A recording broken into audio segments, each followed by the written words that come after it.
taken a position to ensure that we train our prosecutors in all forms of gender-based violence. We've already started with a number of prosecutors last month, and we're going to proceed with a second batch of prosecutors by the end of this month, and hopefully by the end of the financial year, we would have trained all the 800 prosecutors on gender-based violence broadly. And we've learned our lessons with the high-profile cases, some of them that we have lost, that where we needed to improve, and we're busy ensuring that we improve the gaps that we've identified within the prosecution.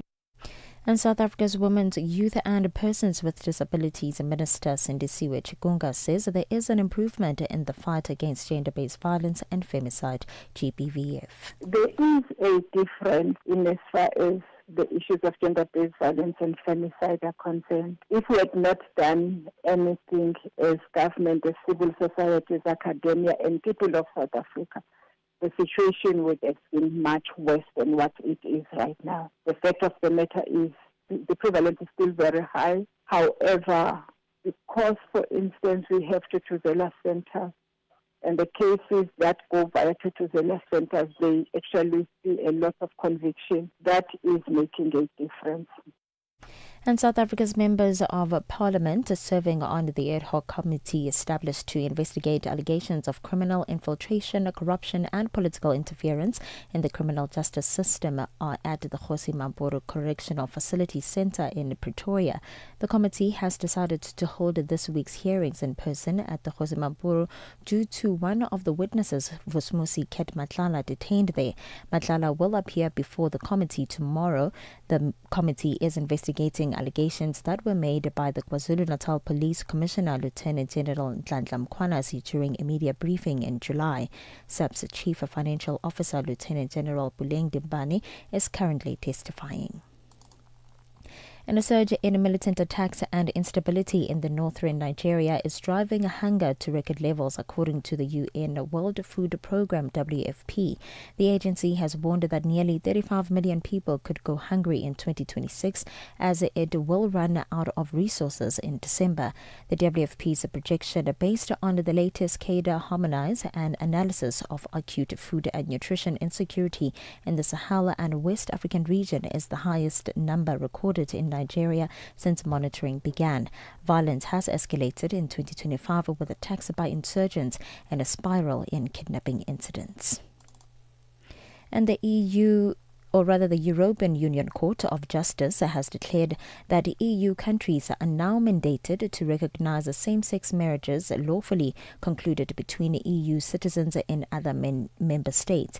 The court has criticized Poland for not recognizing a marriage between two Polish citizens performed in Germany, stating that its refusal was based on a Polish law which does not permit some same-sex marriages.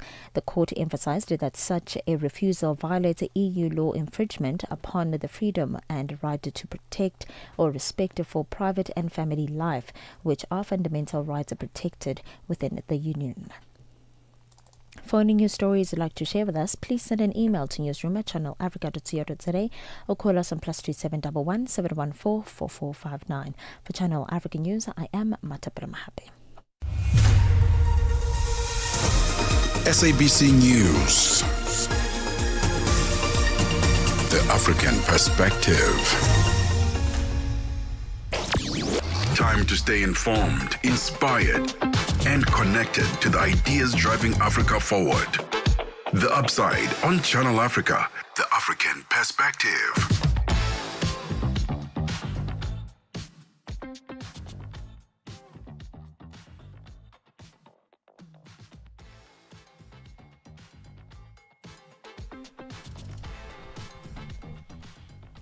It is 5 minutes after 1 p.m. Central. It is 5 minutes after 1 p.m. Central African time. We sound like we outside. Listen, right? So it's a welcome back home. I haven't been around for a minute. You know, you sort of lose touch of which button does what. But yes, we are back. This is The Upside on Channel Africa, the African Perspective, with me, Tebogo Lekhuleni, and I am back. Thank you. Yes. I hope you're happy to have me back. And Ntsako. Wait. wait. Are you giving me a new surname? This is great. Let's hear what goes with my surname. We were just having a conversation about interesting things. So I realized that if I said Ntsako Mhlanga, it's not going to sound right if there's a Mr. Somebody somewhere listening and is about to change that surname very quickly. So I had to make sure. There was a slight pause in Ntsako, just a slight one. But I apologize. Ntsako is in the building. How are you guys? How We you are having doing? a good time. I'm great. We had such a beautiful session today. Seeing all the team members, because we work usually like on the weekend, right? Yeah. So I don't get to see like the entire team, the weekday team. Yeah. And it's so great to interact with everyone. I'm seeing, hey, the people who committed to weight loss journeys, it's working. They look great. I was not one of them, but yes. Same. But we are looking forward to, the team building exercises that are coming up. For those who don't know, when you get to November, it's a very nice time because now that colleague that you were busy reverting to on the emails, you get to sit with them now and you get to interact with them. So it's nice to see how everyone is taking care of themselves. I'm seeing certain cosmetic changes on some of them. I won't expose, but especially because leading to our conversation now about those cosmetic changes. Did you say dentistry cosmetic changes specifically? I did. There was one person who had a gap and it's not there anymore. Really? Yeah. Who's this person? I don't Whisper wanna into my ear. And also, did you realize that sometimes you meet people where on email you've painted a picture of how they look like, how tall they are, but then you see them in real life, it's night and day. No, it really is. Is one of those? Oh, yeah. But in the best way. You know, I didn't think that I was going to be one of the tallest people. I'm also quite shocked about that. You're the tallest. One of. Here's what's coming up on the upside this afternoon. Now, our first conversation ties into Ntsako's cosmetic dentistry recognition of colleagues that have upgraded themselves, who used to have a gap but no longer do. Please let us know in the comment section who that colleague of ours is. But we talk about that because it's no longer a luxury reserved for a few, right? It has become a major part of modern dental care, from whitening to veneers, and a lot of people are trying to make it look as natural as possible. I don't know if they're getting it right, because I spoke to Lulu earlier and she was like, no, they're not. It's still looking very Hollywood, very white. Yeah. It's that unnatural white, Very you know. unnatural, It's almost like when you use too much pine gel on your tiles, type of white. It doesn't feel. Why am I making you laugh, man? It's the truth.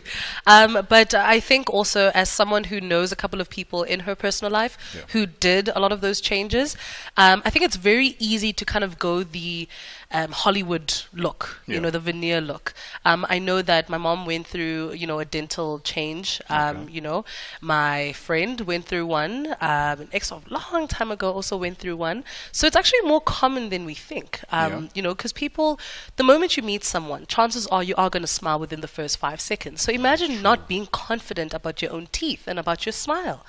How would that feel? That is true. And I realized that some of the best features, how when people compliment you, one of the first things they compliment is either your eyes, you've got beautiful eyes, or you've got a beautiful smile. Yes. And everyone wants to hear that. You've got a beautiful smile. Thank you. And then we'll get into conversation with someone who has undergone a cosmetic, dental cosmetic treatment. They got veneers. We want to find out what the process was, what was the inspiration to undergo that particular treatment, and then later on we get into a bit of self-help with a man who overcame waves, literally and figuratively as well. So I actually started reading his book last night. I was really tired, I had a headache, but I was like, you know what, I need to get into a couple of pages to understand. And I really enjoy what he sounds like, because I'm such a nature child. So how me and Ntsako have like this joke going on about earth angels. Yes. So Ntsako believes that there's certain people that are on this earth who are actual angels, but they're on earth. And that's why she called me an earth angel. So we're very much in our nature bag. And he really dives into some of the lessons that nature teaches him already within the first, I think, 10 pages of his book. So it's so beautiful to see how he views the ocean, the nature, the corals. It's how he depicts it in his book and how that helps him in his personal life.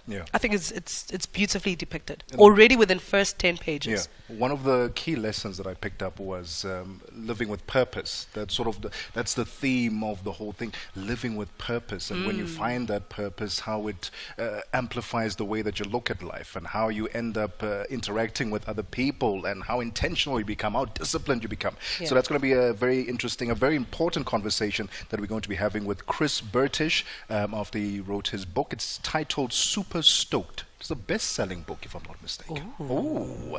And then later on, someone who's making waves on Netflix, on Bad Influence. Have you watched that thing? I haven't watched it.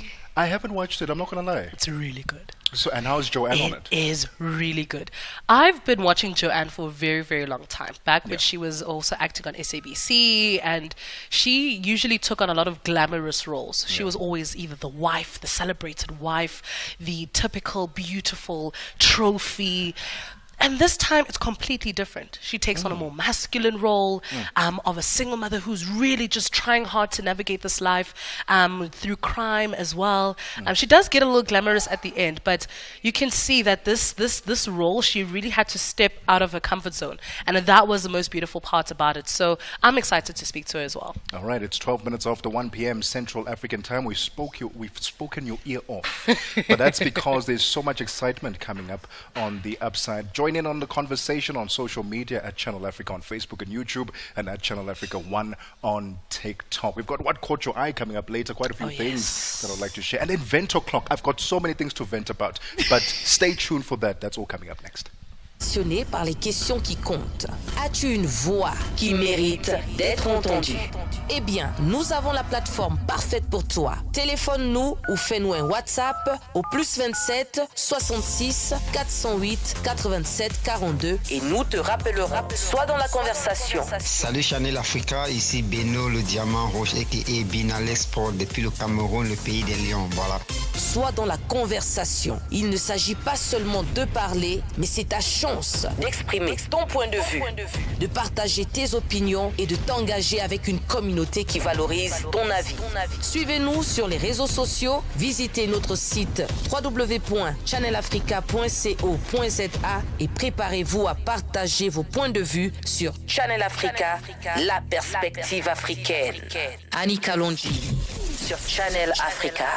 Comment est-ce que les militants et sympathisants du parti, les transformateurs, ont-ils réagi face à la condamnation de Succès Masra? La condamnation de Succès Masra ne nous a pas surpris et les militants transformateurs ont été bouleversés et indignés étant donné que le verdict est un verdict lourd, illégal, injuste et donc face à la répression dans laquelle le peuple tchadien est confronté, les militants transformateurs se sont résignés de ne pouvoir pas sortir manifester.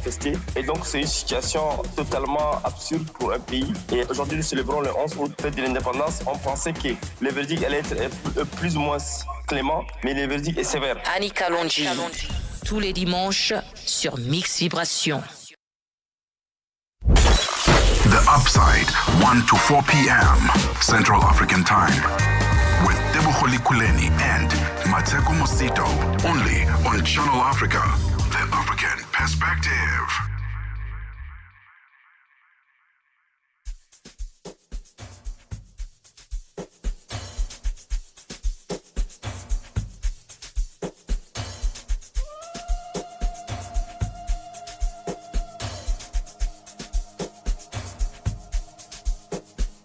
Any money where I get, I dey flex, I dey ball, I dey vest, I dey shop, patek, she see fly ball in the jet. My baby, my pet, she na pussycat.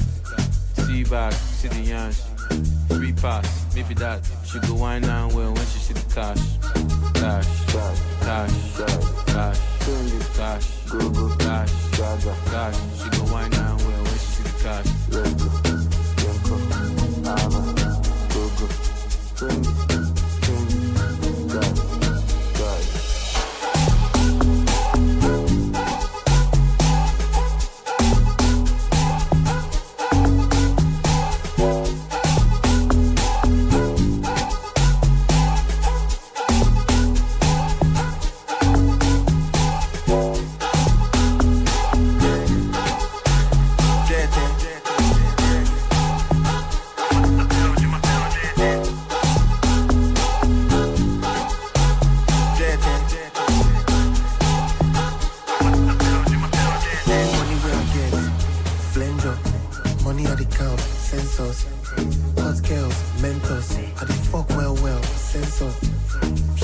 when she see the cash. If I hush pump, she go feel the touch. If I hide the money, she go see the cash. Bend down well when you see the cash. Cash, cash, cash, cash, cash, cash. Bend down well when you see the cash. Dirty. I dey flex it.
Upside, 1 to 4 p.m. Central African Time.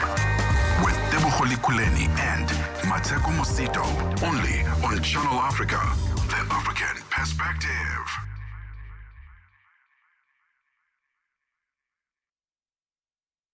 Africa. It's time to plug into the heartbeat of the continent. Tune in to Channel Africa, your go-to radio station that broadcasts in 5 different languages. L'Afrique du Sud célèbre la journée nationale du Kabla hujaitwa kwa jina la Double K or more of our forests have been destroyed. Tamo kutulibwanji ndi Partido Africano da Independência da Guiné. See, Channel Africa represents every corner of this amazing land. From Lagos to Cape Town, Nairobi to Dakar, we've got you covered with the freshest news, music, and cultures. So, turn up the volume, feel the rhythm.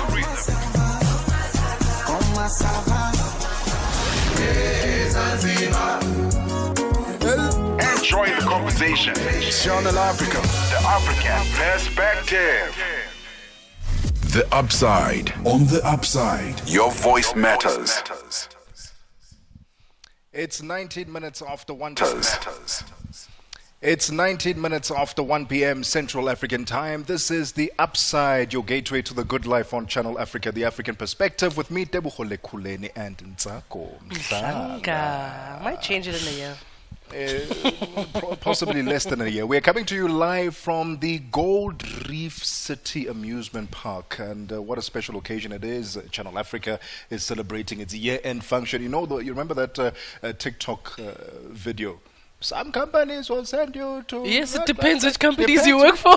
We work for the good one. They took us to Gold Reef City. Booked it out, guys. It's only us that's here. How cool is that? Anyway, let's not deviate from the conversation that we are about to have. We're going to take a quick breather. When we get back, we are getting into conversation about cosmetic dentistry.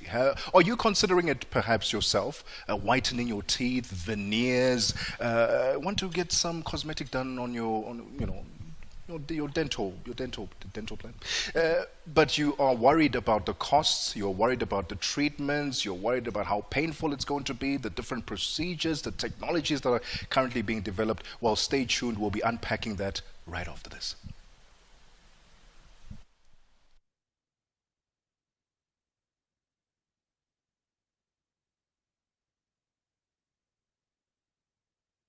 madapiri pazochitika. Madapiri pazochitika. Inogeka Zingeni Chihana lumbiritsidwa kukhala wachiwiri kwa mtsogoleri wa dziko la Malawi pa omwe unachitika ku nyumba ya chifumu ya Sanjika mu mzinda wa Blantyre. Ndipo pano tili ndi olemekezeka a Chihana. Takulandirani olemekezeka pano pa wireless ya Channel Africa pa Chinyanja Service. Amalawi ayembekezere zotani kuchokera kwa inu ngati wachiwiri winanso kwa president wa dzikolo? Choyamba ngati vice president umagwira ntchito yopatsidwa ndi president imene yakuganizira. Ndiye malowozi athu atipatsa bwinobwino, koma ntchito yathu yayikulu ndi kuwathandiza president kuti masomphenya awo akwaniritsidwe. Pali zambiri zoti zichitike, nkhani ya njala mdziko muno, boma la udakali chimanga ndi china chomwe chili mdziko muno kuti tithandize ana families are affected. Chachiwiri kunali ma fuel shortages amene akanaliponso apo ndi apo, tionetsetse kuti pumps athu asakhale dry. Zochitika pa nthawi ya 6 koloko kufikira 7 koloko madzulo, lolemba mpaka lachisanu ndi madapiri. We take no sides, none whatsoever. We are the upside. It is a 13:20. The upside. It is a 13:22, just 8 minutes to go before we find out what's happening in our sport and our econ and business. We are still worried about the money even in December, son. We should be worrying about our smiles. The first thing that you see when you meet a person is their teeth, Absolutely, right? yeah. And I know that we tend to dread dentistry appointments. It kind of feels like a gynae, you know, they all have the same flack. But it's important for us to kind of look at the ways we can improve our appearance. Yeah. You know, those who are going to be smiling a lot louder next year, maybe those are getting married next year, people opening businesses. You want people to know you through your smile. And to explain this a little bit more, we are joined on the line by Tabishi Mashego, who's a prosthodontist at the Petersburg Hospital in Limpopo. Tabishi, good afternoon.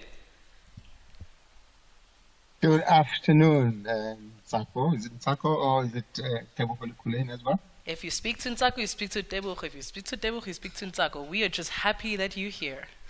Oh, yes. Okay, good afternoon, Ntsako. Thank you so much for joining us today. So talk to us about this, the rise of cosmetic dentistry. What are some of the trends and the potentials within this market? We look at cosmetic dentistry in the realm of, grooming. People want to look beautiful, people want to look good, And like you said, the first thing you see when you meet a person is the teeth, and how good they look, how white they look, or the whiter they look, they people look confident, something like that. Something like that. Yeah, and Tabish, let's talk about whitening, because we are seeing quite a lot of people opt for the whitening, the teeth whitening option. But we are also seeing it done in such a way that it looks very unnatural. Talk to us about some of the techniques and advancements in this procedure that make people's teeth look a lot more natural than the Hollywood smile that we're used to. Actually, whiten teeth. It's either you go bleaching, where you use acid, to remove the stains if people are not happy with the way their teeth look. But in certain instances, it's not easy to actually whiten them because some of the stains are very intrinsic. They're inside the enamel, and it's very difficult for them to come out.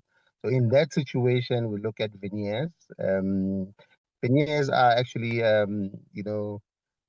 prosthesis that you manufacture in the lab, and you can give it the color that the person wants. Some people want bleach white, which is extremely white, and some people just want like the natural color, And sometimes you have to look at the tone of the skin to try and match the shade or the color, Some people don't want to be too artificial, but if you want the Hollywood smile, we go artificial, where they look white and they look more like what you want. And in that situation, we make use of what we call a smile design. So you can see your smile even before you have it. It's a program that we use, and then you can choose the smile that you want. And basically that. In situations where veneers are not indicated, maybe if there's gross malocclusion, meaning you really can't use a veneer, then you go for a crown. The crown is actually where you cover the tooth, but you can also give it the same color that the person wants. Same color that the person wants. And can we please talk about the longevity of some of these procedures? Because I do know that, especially with those people who went for the crown procedures, what are some of the maintenance timelines looking like? For example, when we think about like the BBL, people know that when you come back, you're going to have to gym for a certain time to maintain it. What are some of the maintenance timelines that we are looking at whenever we deal with some of these procedures? Your teeth. You might have to repeat the procedure within 6 months. Well, the downside to that is that your teeth may actually become sensitive. Hence, it's actually better to go for veneers, because it's just when you prepare for veneers, you actually remove a very thin layer of your tooth structure, which is enamel, and then you basically cover that. The amount that you remove, you cover that with a veneer. So the veneer will sort of insulate the sensitive part of the tooth that would actually give you discomfort.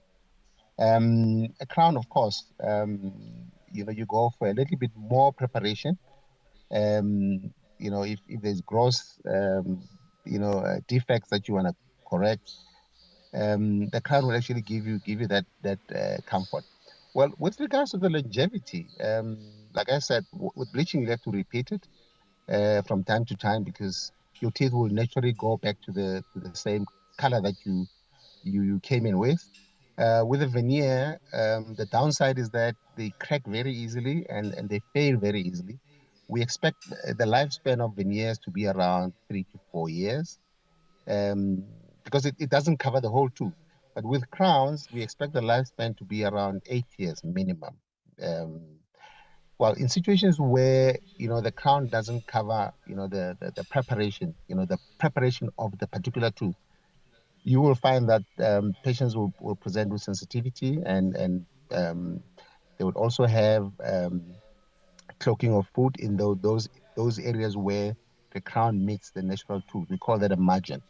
Well, if it's properly done, it should last you at least a longer time, especially with crowns. Veneers, well, they do last, but not as long as the crowns. Tabisha, unfortunately, we are out of time. The crowns. Tabisha, unfortunately, we are out of time. Would have loved to carry on with the conversation. I guess very quickly, as I wrap up this conversation, please debunk the idea that cosmetic dentistry is for those who are rich. Can anyone now get cosmetic dentistry done? Materials that can be used. We sometimes use, for those people that cannot afford the higher cost, we use what we call composite. We actually can make the composite look as good as veneers, although the longevity is probably around 3 to 4 years for composites. For those people that are able to afford, and those that can afford will actually go for crowns. It also depends on the fact that they can take care of those crowns, because the majority of the patients will actually get the crowns, and then within 5 years or so, they're back in the consulting room, for maintenance, because they actually require very high maintenance. If you don't give them that, then they will fail. If you don't give them that, then they will fail.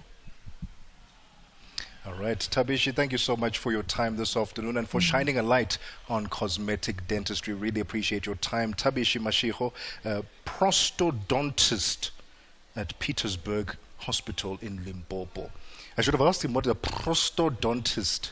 I was about to say, these are the careers they did not tell us about, eh? No, I was thinking something else, not to do with teeth. It's 30 minutes after 1 p.m. Central African time. Let's get the latest sports. Don't go anywhere. The African Perspective. And it's a very good afternoon from the sports desk. I am Mosibu Di Makura with the latest sports news at the Sawa. So South Africa's national women's football team, Banyana, is in camp preparing for the upcoming friendly match against the Atlas Lionesses of Morocco. The two teams will face off on the 2nd of December, a match that also forms part of their preparations for next year's Women's Africa Cup of Nations tournament. With AS FAR of Morocco winning the recently concluded Women's Champions League competition over the weekend, Banyana head coach Dr. Desiree Ellis believes it's the perfect time to be testing themselves against the Moroccan players. And I think us going to Morocco with a group of different players that didn't play in the last WAFCON, I think the stadium will be packed out again. It'll be a similar scenario, where 99% of the people will be fans of Morocco. And it's good to see then how these players react and give you an idea of what to expect for the WAFCON next year. On to this now. Namibia will compete for the third year in a row in the CAF African Schools Football Championships COSAFA qualifiers in Stellenbosch in South Africa's Western Cape province from the 5th until the 7th of December. Having been host of the competition back in 2024, they did not make it out of their pool in either the boys or the girls competitions on home soil, but in 2023 were 4th place finishers in both tournaments. They first competed in the zonal qualifiers 2 years ago in Harare, Zimbabwe, having not been part of the inaugural year in Malawi a year before. They were handed a walkover win over Zambia in the boys' competition in Harare before victories over Madagascar as well as Angola and a narrow 2-1 loss to South Africa. They set up a bronze medal match with the hosts Zimbabwe, but then fell 1-0 to the host side in that final. Meanwhile, the draw for this year's 11 tournaments will be made in just a few days before the competition is set to start. A reminder, of course, that it gets underway on the 5th and concludes on the 7th of December. On to some cricket news now. Good news as Tristan Stubbs completed a half century to help South Africa reach 224 for 4 at lunch break for the mighty lead of about 508 in their second innings, having lost just one wicket in the afternoon sessions of the fourth day play in the second test against India at the Baspara Stadium in Guwahati earlier on this morning. Tony D'Souza also had a great time with the batted with a positive intent to reach 49 from 68 deliveries, including 4 fours. Now, the South African side have set India a target of 549 to win the second test. The final day, that is day 5, will take place tomorrow with the action resuming at 5:30 a.m. Central African time. India will resume of 27 for the loss of 2 wickets when play does resume tomorrow morning. On to some rugby news now. South Africa's Springbok scrum guru Dan Human was not giving away any trade secrets after the Boks scrum half completely dismantled Ireland over the weekend. So Human embodies the humility that the Springboks strive for regardless of the many achievements on the world stage. Now the Springboks final match of the 2025 season against Wales at the Principality Stadium is this weekend in Cardiff on Saturday night. Human wants to stay away from the favourite tag ahead of the match in order to show respect to their opponents. There is only one game left, so we're looking really into that, and that'll be great. That'll be a great achievement if you can get that right. But I don't think we're thinking the whole time about the records or, unbeaten on tour. We just think about the next game. And finally, on tennis news, our former Wimbledon finalist Nick Kyrgios has signalled his intention to play at next year's Australian Open by signing up for the Kyogon Classic warm-up exhibition event. Now, the Australian has been ravaged by career-threatening injuries over the last couple of years and also played only 5 singles matches in the 2025 season, the most recent at the Miami Open in March. Now ranked 663rd in the world with no protected ranking, Kyrgios will need wildcards to play at any ATP warm-up tournaments ahead of the Australian Open, as well as at a Grand Slam tournament itself. Now, those wildcards are likely to be forthcoming if requested, given Kyrgios is a former champion at the Brisbane International, as well as perennial champion, a crowd favourite at the Melbourne Park event. Now, Kyrgios was only scheduled to play other exhibition matches before the end of the year, including his Battle of the Sexes clash with Aryna Sabalenka in Dubai on the 20th of December. Well, that is a wrap from the sports desk at the Sawa. For any sports stories you'd like to share with us, our email address is newsroom@channelafrica.co.za. Give us a call as well on +27 11714 4459. It's 13:35 p.m. Central African time. I'm back with more sports news in the next hour. For Channel Africa Sport, I am Mosibudi Makura. Sports on Channel Africa. The African perspective. The Morning Switch Weekend. With the Shy Guy. The story that takes us to Zambia. There are two men actually that were sentenced to prison for the plot to kill the president with witchcraft. You go like, what? So these guys were arrested actually in Lusaka. And what was found on them was a live chameleon. Can you believe that? Animal tails and bottles of concoction. That law takes us back to 1914, which is the Witchcraft Act. I can imagine now arrested and they go to jail for the next 2 years. You know, I presume that when you get to jail, they get to ask you actually, what is it that you committed? Now, this is the first of its kind, by the way, for somebody to be arrested for such. They in Pemba, whenever they pass, hey, Chikanga, hey, Uloya, hey, Mulosi. And imagine here I am in these early hours of the mornings, I get to talk about witchcraft. Saturday and Sunday mornings belong to the Morning Switch. 3 to 6 a.m. Central African Time. Channel Africa, your voice, your sound, and your home. Stay logged right here.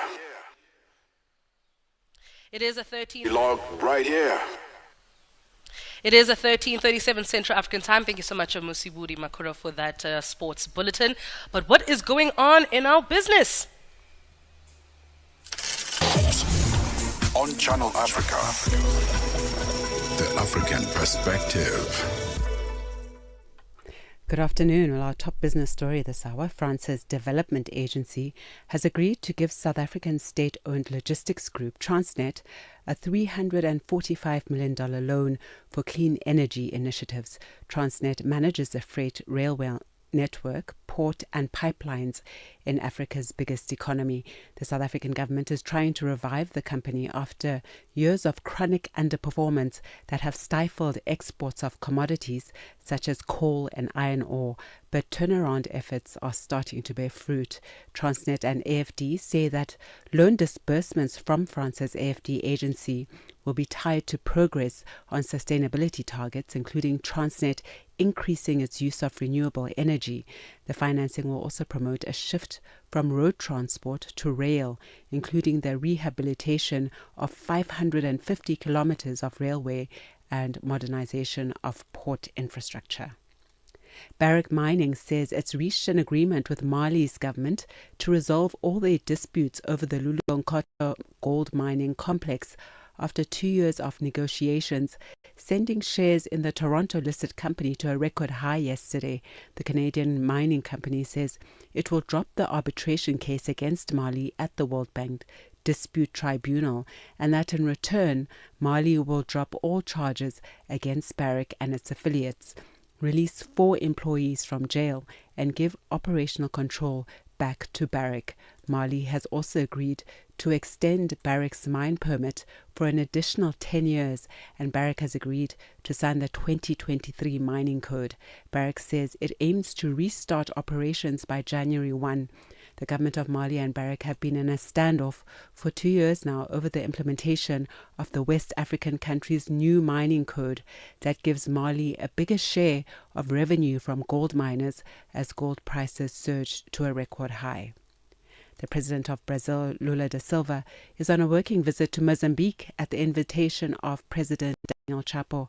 Their meeting follows a bilateral encounter at the COP30 earlier in November, where both leaders committed to deepen cooperation across agriculture, education, health, entrepreneurship, and the fight against organized crime. Shortly after his arrival in Maputo, Lula da Silva underscored Brazil's readiness to expand support for Mozambique's pharmaceutical manufacturing, biofuel investment, food security and educational training programs. Executive Director of Democracy and Development in Mozambique, Decide Mozambique, Wilker Diaz, says Mozambique should use this opportunity to pursue a greater exchange of agricultural technical expertise between the two countries. It's one very big opportunity to Mozambique to explore more the agriculture sector, to try to have more young people, for example, to have access to that to techniques and the other form to development the agriculture in our country, because we have so many lands here, but we don't have the technique. And maybe it's the one form to try to help that people, the young people who don't have any job for the moment. Nigeria's Dangote has tapped Honeywell to provide services and help double its refining capacity to 1.4 million barrels per day by 2028, in what is the clearest indication yet that its plans to become the world's largest petroleum refinery are bearing fruit. The agreement will allow Dangote to process a broader range of crude grades to help support the planned expansion in output. With the help of Honeywell's catalysts and equipment, Dangote will also look to increase its total production of polypropylene, an industrial material widely used to produce plastic containers and car parts, to 2.4 million metric tons per year by licensing Honeywell's Allflex technology. The EU and US ministers have been meeting to discuss implementing a trade agreement reached in August. The EU trade chief, Maros Sefcovic, held talks with the US Commerce Secretary, Howard Lutnick, in Brussels. Lutnick says the EU should loosen its regulation of the tech sector in exchange for a reduction of US tariffs on metals. Our suggestion is that the European Union and their trade ministers deeply consider trying to analyze their digital rules, try to come away with a balance, not put them away, but find the balanced approach that works with us. And if they can come up with that balanced approach, then we will handle the steel and aluminum issues and bring that on together. And now time for a look at the indicators. $1 in Nigeria is trading at 1,453 naira this afternoon. In Botswana, it's 13 pula 32. Kenya, the dollar is trading at 128 shillings 67, and in Zambia, it's 23 kwacha and 5. The BRICS countries, $1 in Brazil is trading at 5 rial 39, Russia 78 rubles 38, in India it's 89 rupees 21, China 7 yuan 10, and South Africa $1 is trading at 17 rand 31 cents this afternoon. $1 is trading at 76 pence to the British pound and 86 to the euro. Looking at commodities, gold is trading at $4,133 per ounce, platinum $1,549 per ounce, while the price of Brent crude oil is at $63.15 a barrel this afternoon. And those are your business news. For any business stories you'd like to share with us, please send an email to newsroom@channelafrica.co.za or give us a call on +27 11 714 4459. For Channel Africa Business, I am Bontle Hetbush. Business news on Channel Africa. The African perspective. We take no sides, none whatsoever. We are the upside. It's gone 44 minutes after 1 p.m. Central African time. This is indeed the upside, your gateway to the Central African time. This is indeed the upside, your gateway to the good life on Channel Africa, the African perspective, with me, Tebogo, Lekhuleni, and Ntsako, Mhlanga. Yes. Holding it down here at the Gold Reef City Amusement Park for our year-end function. If you're wondering, where are they? What are they doing? We are here at Gold Reef, and if you happen to be around, I know Gold Reef isn't open. It's sort of exclusively open just for us today. Just for us, yes, because we're exclusive. But if you have exclusive rights, maybe you have exclusive access. Come say hi. We are here for that. And but let's continue our conversation about cosmetic dentistry. Right. Earlier on, we were unpacking the different types of trends that one can get involved in, and we have our very own colleague here at Channel Africa, who recently underwent a cosmetic dentistry treatment. She got veneers, if I'm not mistaken. And actually, it's shocking that she just got veneers and she's willing to speak to us, meaning it's not as invasive as we thought. Okay. Which is quite exciting. The last time I went for any dentistry, I couldn't speak for like at least a day. So that's why I'm so shocked about this veneer situation. Like half of my face is literally like looking like Hunchback of Notre Dame. So I'm surprised that she's able to speak to us today. Shall we bring her in, please? With smiles.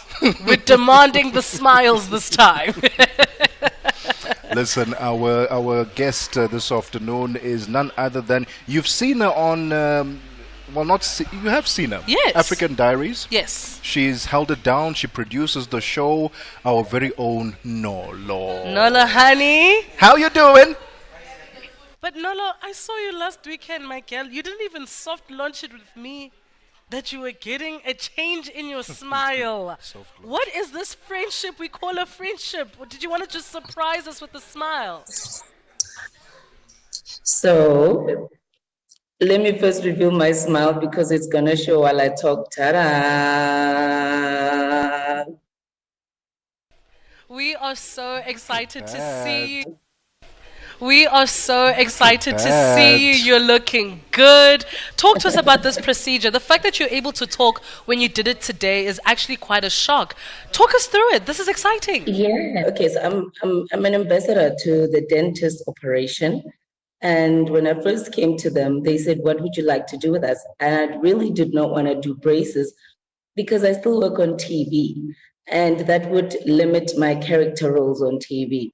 So I just wanted straight teeth. I wanted whiter teeth because my teeth were not naturally white. And so they suggested veneers. Now, here's the complicated thing about me. My top teeth, because they were naturally straight, just different colors, are actually composite veneers, which are molded into my real teeth. And then I'm going to have to come back next week, Monday, and do my bottom teeth, which need to be shaved off first, right? So they're going to file them down to a certain standard and probably into those vampire looking like ones. And then I'm going to put in porcelain veneers on those. Now, those ones are more tricky. They're designed in a lab. They come ready for you. And that's exactly what I will do. Porcelain, yes. Girl. Was there another element to use? Why porcelain? I guess that's their choice, I did not ask the dentist why specifically. Sorry, I'm holding my phone by my hand because I'm still at the dentist, by the way. So yes, they use porcelain. I guess maybe they last longer. There's no staining. Apparently they do not crack, unlike composite ones. And I would think porcelain easily cracks, but not the one that they put in your teeth. They last longer, they stay whiter for longer, and you don't need to change them after a certain years. The ones I have on my top lip, rather, I have to come and change them after a good 4 or 5 years. So it's not invasive at all, by the way. I'm glad to hear. It's not invasive at all, by the way. I'm glad to hear that because I want to know.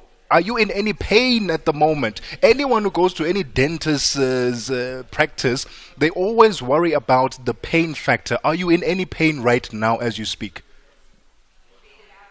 I've been sitting in that chair since this morning, 4 a.m. 7 a.m.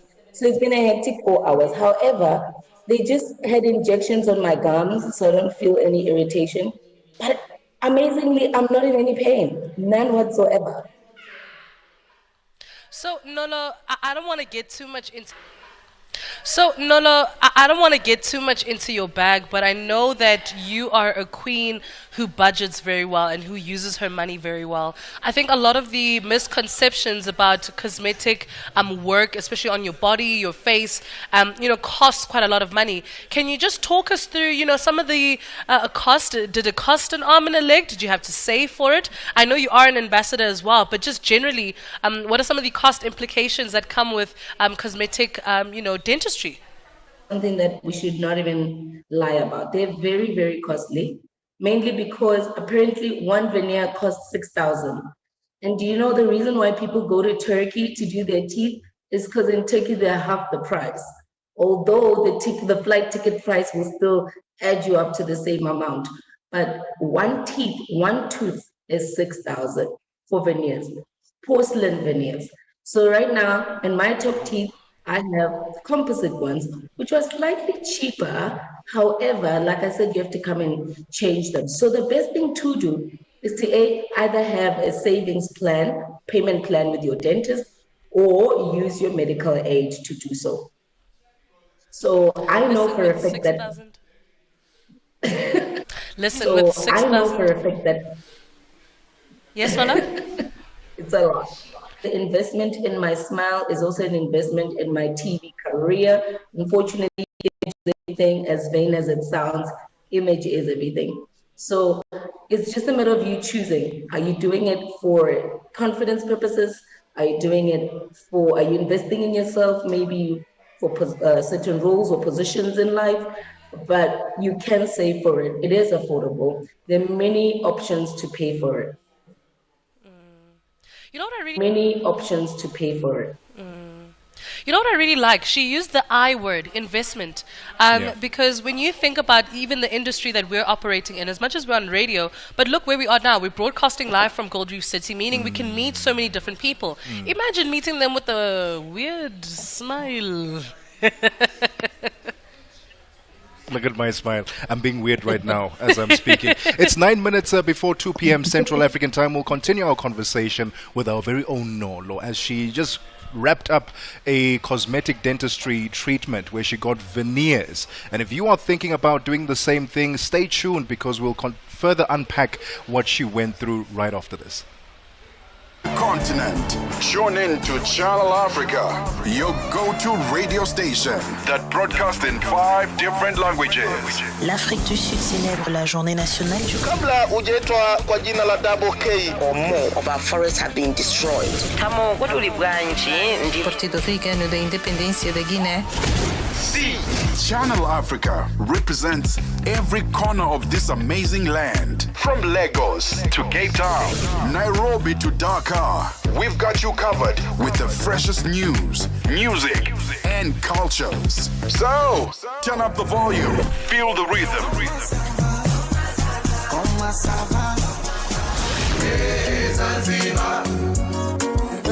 Enjoy the conversation. Channel Africa, the African perspective. We take no sides, none whatsoever. We are the upside. It is now exactly 7 minutes before 2 p.m. Central Now exactly 7 minutes before 2 p.m. Central African time. This is the Upside on Channel Africa, the African perspective, with me, Tebogo, Lekhuleni, and Ntsako, Mhlanga. Oh, we're coming to you live from the Gold Reef City Amusement Park for our year-end function. You, Sabawell being us, I know. FOMO's got you right now, wherever you are. We've exclusively blocked out the amusement park just for Channel Africa. But let's continue our conversation with our very own Nolo, who recently went for a veneer cosmetic dentistry treatment, and it took 4 hours. Yeah. She's still at the practice. Yes. She says she's not in any pain. They numbed her gums, and at the moment she's not in any pain. We asked about the cost factor. Quite pricey, at 6,000 rand per tooth. These are the porcelain ones. Yes. Right?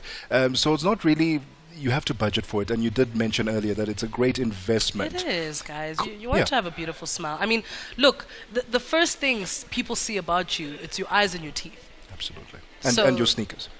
Your sneakers. So I'm glad you're not looking at my sneakers right now. You're looking at my smile. Nolo, how are you feeling? I feel like at any dentistry point or appointment, right, you always just have those nerves about what they could possibly do, pun intended, in your mouth, right?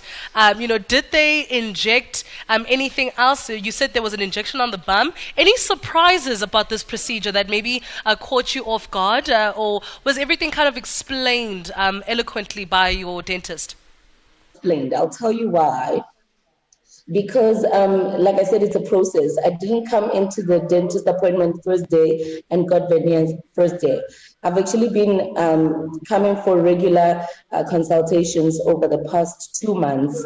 So you first need to do scans of your teeth, and then you're going to find out which kind of veneers would look good and fit into your facial structure, because we don't want you to be looking like you stole somebody's teeth and put them in your mouth. So they literally count how many teeth you have as the adult that you are, what is your gum structure, your jawline structure, and then also, can you believe it, they pick how white the teeth can actually be, because you don't want to look like a cartoon. So the process was well explained for me all the way. And I guess for me, I also just needed to constantly remind myself of the reason why, because I would be lying if I said it's a comfortable procedure. It is not. It actually, just imagine if you have a tattoo, it feels like a tattoo because you're hearing this buzzing sound for a good 4 hours, and it's literally on your skin or on your teeth. So there's pressure that you feel, and sometimes it can be a little sensitive on certain teeth when they need to grind them a little bit. But yeah, it's not a comfortable procedure. You really have to be up to doing it. Hence why it's definitely not for children. But this is the point I want to make. When we were younger, our parents used to like putting in the gold tooth. So that was the fashionable thing to do with your dental formula at the time. I would like to believe it's the same in our era. I feel veneers are the dental trend, if you can afford it. If you can't afford veneers, it's braces and teeth whitening. Yeah. You know what? When all is said and done, Nolo, are you happy with the treatment today? Are you happy with how? Are you happy with the treatment today? Are you happy with how the veneers look right now? I know there's still more phases, more steps involved, but as it stands right now, are you happy with what the dentist has been able to do? Around with a huge smile on my face, waiting for a compliment. And I feel like if I don't get one, I'll turn back. They look amazing. So I do a beautiful top lips. I have to come back with the bottom ones. You will see the difference, but then again, they do say teeth are never the same color. So for a few days, I can last with the difference. But right now, I'm very happy. I feel so confident. I'm going to probably be smiling for no reason the whole day. And I'll be joining you guys very soon. So you'll be seeing it in real life. Girl, listen, for 6,000 it took... Seeing it in real life. Girl, listen, for 6,000 it took... You better be smiling the whole day, okay? I need your teeth on a roller coaster today, all right, darling? But we're so happy that you enjoyed that and your investment now is coming to fruition. Thank you so much for joining us. We can't wait to see you later. And also for those who, maybe won't get the chance to see you later, where can we find you on social media, Mama? I'm at Spirit on... and then on TikTok, unfortunately, the name is stolen, so I'm just Nolo Matlaila on TikTok. Those are the places you can find me. And check out my new smile. You can find me and check out my new smile. Love that. Nolo, thank you so much for your time. It's 2 minutes before 2 p.m. Central African time. If you've been thinking about getting cosmetic dentistry treatment, I hope that the conversations have been of value to you. The first conversation that we had, unpacking the trends currently, the different options if you on a budget, and then to have our very own Nolo tell us that, hey, she just went for her own procedure, her own treatment. Yeah. She's very happy with what the dentist was able to achieve. I think this is the time that you gain more confidence through conversation, through information. And we hope that this has helped. Has this helped you? Are you considering yourself? I was about to say that low-key, I never really considered doing anything to my teeth. I think I've been very lucky in that sense. But I'm like, I'm in the media, man. I'm smiling every day. I'm quite a happy chappy. It would be nice to just make them a little whiter. A little whiter? I've been thinking about that. Just a little. I'm not going to show you mine. There's some meat in there. We just had some chicken. Mine look like there's a scrum formation happening. So that's why... No. guys, not a scrum formation. It's being it's a line unkind. out. It's a line out. Did you just say a line up? No, the line out in the rugby. There's a short one and there's a tall one unnecessarily. So it's Faf and Siyakolisi. Yeah, it's Faf. Yeah, but it's a bed. It's a bed. It's a bed and Faf. And Faf. And then they do this. So that's what's happening there. But worth considering though, it's 2 p.m. Central African time. Let's get the latest news. SABC News. The African Perspective. Thank you, Tebogo. Top stories this hour. South Africa's NPA fights against gender-based violence and 9 children killed in Pakistani airstrikes. Good afternoon. And the South African National Prosecuting Authority, NPA, has warned that it will come down hard on men who abuse women and children. The NPA men ambassador held a silent picket at their capital city Pretoria office, marking the start of the 16 days of activism against GBV and femicide campaign. They say that they are united in fighting GBVF, promoting justice and creating a culture of respect and accountability, both within the NPA and society. Deputy National Director of Public Prosecutions in South Africa, Advocate Anton du Plessis, says now that GBVF has been declared a national disaster, they have to act against it all on all levels. That crisis requires very decisive action, not just in our courtrooms, but also in our offices, in our personal lives. And as prosecutors in the NPA, particularly male prosecutors, we carry an additional burden, not just to prosecute these cases in court, but to stand up to gender-based violence in whatever form. And we carry that burden from our offices into our courtrooms, and that's why we stood up today to say this far and no further. Meanwhile, South Africa's Minister of Women, Youth and Persons with Disabilities, Sindisiwe Chikunga, has urged men to lead the fight against gender-based violence. Speaking at the launch of the 16 Days of Activism campaign at Galaga Estate in Johannesburg, Chikunga said most rape and abuse cases go unreported because victims fear perpetrators and lack community protection. She stressed that men are key to ending this national crisis that is destroying families and robbing them of mothers and daughters. Enough is enough. We can't continue like this. This sketch must be stopped because men have learnt it. They must unlearn it. Because young boys are still not doing it. They must never do it. They must not be socialized to doing this gender-based violence and feminicide. And South Africa's members of parliament serving on the ad hoc committee established to investigate allegations of criminal infiltration, corruption and political interference in the criminal justice system are at the Kgosi Mampuru Correctional Facility Centre in Pretoria. The committee has decided to hold this week's hearings in person at Kgosi Mampuru due to one of the witnesses, Vusmuzi Ket Matlala, detained there. Matlala will appear before the committee tomorrow, being Wednesday. The committee is investigating allegations that were made by the KwaZulu-Natal Police Commissioner Lieutenant General Nhlanhla Mkhwanazi during a media briefing in July. SEP's Chief Financial Officer, Lieutenant General Pulenge Dimpani, is currently testifying. And a surge in militant attacks and instability in northern Nigeria is driving hunger to record levels, according to the UN World Food Programme. The agency has warned that nearly 35 million people could go hungry in 2026, as it will run out of resources in December. The WPF's projection, based on the latest CADA harmonize and analysis of acute food and nutrition insecurity in the Sahel and West Africa region, is the highest number recorded in Nigeria since monitoring began. Violence has escalated in 2025 with attacks by insurgents and a spiral in kidnapping incidents. Onto this now. Afghanistan's Taliban administration reported that airstrikes by Pakistan resulted in the deaths of 9 children and a woman, increasing tensions between the two countries. The attacks came after Pakistan claimed that militants based in Afghanistan were responsible for violence on its soil. Taliban spokesperson Zabihullah Mujahid condemned the strike as a violation of Afghanistan's sovereignty and said that a response would follow. Despite a recent ceasefire, both nations have struggled to achieve the peace and amid ongoing accusations of cross-border militancy. In a recap of your top story, the South African National Prosecuting Authority, NPA, has pledged to take strong action against men who abuse women and children. This follows the NPA Men Ambassador organized a silent picket in Pretoria to kick off the 16 days of activism against gender-based violence, GBVF, and femicide.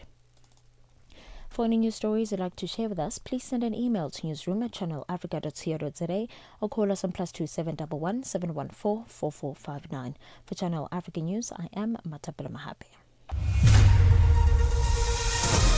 SABC News. The African Perspective. The afternoon conversations continue on The Upside. Lifestyle, culture, and global changes. Right here on Channel Africa, The African Perspective.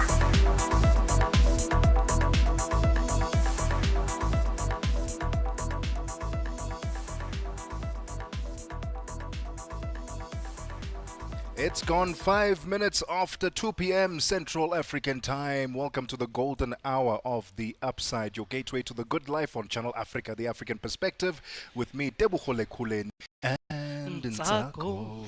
Mhlanga. We're coming to you live from the Gold Reef City Amusement Park for our special year-end function. Sierra song, "This is how we roll." We block out the entire amusement park for our own exclusive use. Imagine. Huh? That's the Channel Africa you are tuned into right now. We're streaming live on our social media platforms at Channel Africa on Facebook and YouTube, and at Channel Africa 1 on TikTok. Engage with us, and also download our brand new Channel Africa app. On there, you can check out the lineup, read up on the presenters, and also stream the show live. You can also check out the amazing work that Channel Africa is doing outside of the studio. And our newly revamped website, www.channelafrica.co.za. It's a self-help hour. Yes. A bit of motivation, a bit of inspiration. I'm so excited. Whenever we talk about like anything that pertains to nature and how we view nature and like kind of like secrets of the universe, I just get so excited. Because I always try, especially within my circles, to get people to view the world as a tool to kind of get you ahead in life, right?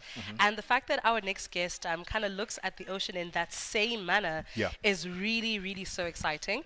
We're going to be speaking to Chris Burtish, who turns storytelling into social impact with the national tour spotlighting young South Africans who rise above adversity. He spent his life chasing waves, pushing limits, and championing the power of purpose. Incredible story. Chris, because he went on, I said earlier, he went on to conquer not just metaphoric waves, but some of the biggest waves ever recorded in surfing history. Yes. And he did this without any sponsorship. He did this all by himself. And through the journey, he learned how to be a bit more himself. Through the journey, he learned how to be a bit more disciplined and to pursue life with purpose, giving him so much direction. And I'm looking forward to that conversation personally, because I think it's going to feed into our own lives. Absolutely. And also just as from a swimmer's perspective, I've been swimming for 21 years now. And I need you to understand that the ocean is not a joke. It's really not. Like the ocean is like, you can swim in any pool, we can go for it, but the ocean is probably one of the scariest places to swim, right? And for me, when I look at surfers, it kind of reminds me of people who skateboard through Kruger National Park. It's the same thing. It is actually the same thing. It's the same thing. Like, you grabbed a skateboard and you're like, I'm going to skateboard in the middle of a reserve. A lion can come out, a zebra. Like, listen, Chris, I admire people, because for me, when those lifeguards, they put those limits to where and how far you can swim. I adhere to those things. As you should. Yes, as a swimmer who's been swimming for almost my entire life. I do not play about the ocean. Those waters cause tsunamis, my boy. The thing is, we are always cognizant of the sharks, the dolphins. But what about the waves? The waves itself. Are actually the killer. Yes. All right, so we'll be getting into conversation with Chris in a moment's time. Looking forward to that one. Earlier, just before we stepped into studio again, Ntsako was making mention of the fact that I'm a 1K. because I struggled to bend down as we were taking a photo. I was making a lot of squeaky sounds. I realized that in actual fact, I am a 1K. Okay, and I'm proud. I'm proud to be a 1K. This other day, someone made fun of me because I didn't know what this thing is called. You know this thing? Clock it. Thank you very much. No, then you're a 0K. Someone was laughing at me because I was like, what is this finger tapping thing that they're doing? They're like, no, it's clock it. I was like, how is that clock? If you're going to clock it, do this. That's clock it. How is this a clock it? Is this, how? Please explain, Ms. 2K. Okay, so I'm not a 2K. I'm a 1.5K, guys. Okay, I'm but born in 99. How is this clock it? Just got there. How is this clock it? Let me tell you, it's not this. It's actually this.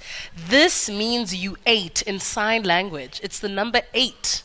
In sign language. And then we said you ate that, right? Clock it is us just saying, you know what?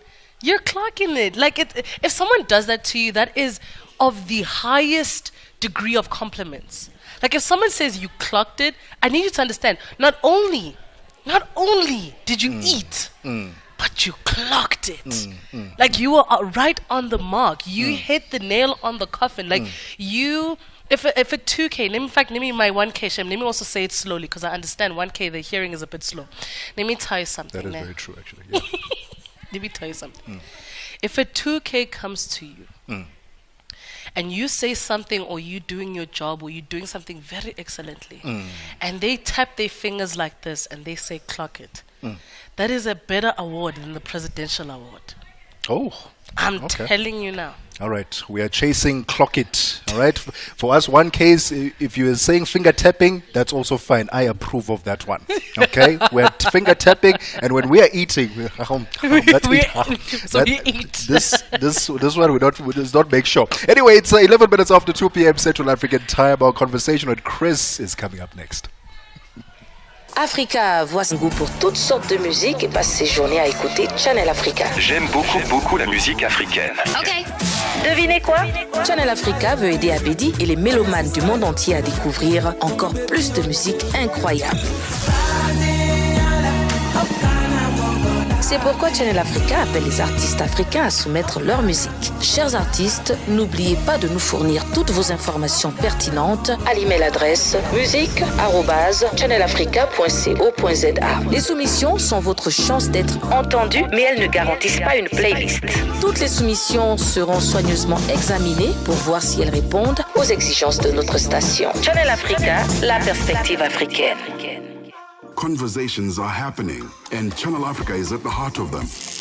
We tell the African story with clarity, pride, and purpose, reaching audiences that matter to your brand. Partner with us and connect your business with listeners across borders in multiple languages and markets. For partnership opportunities, sponsorship, or sales, email us at partnership@channelafrica.co.za.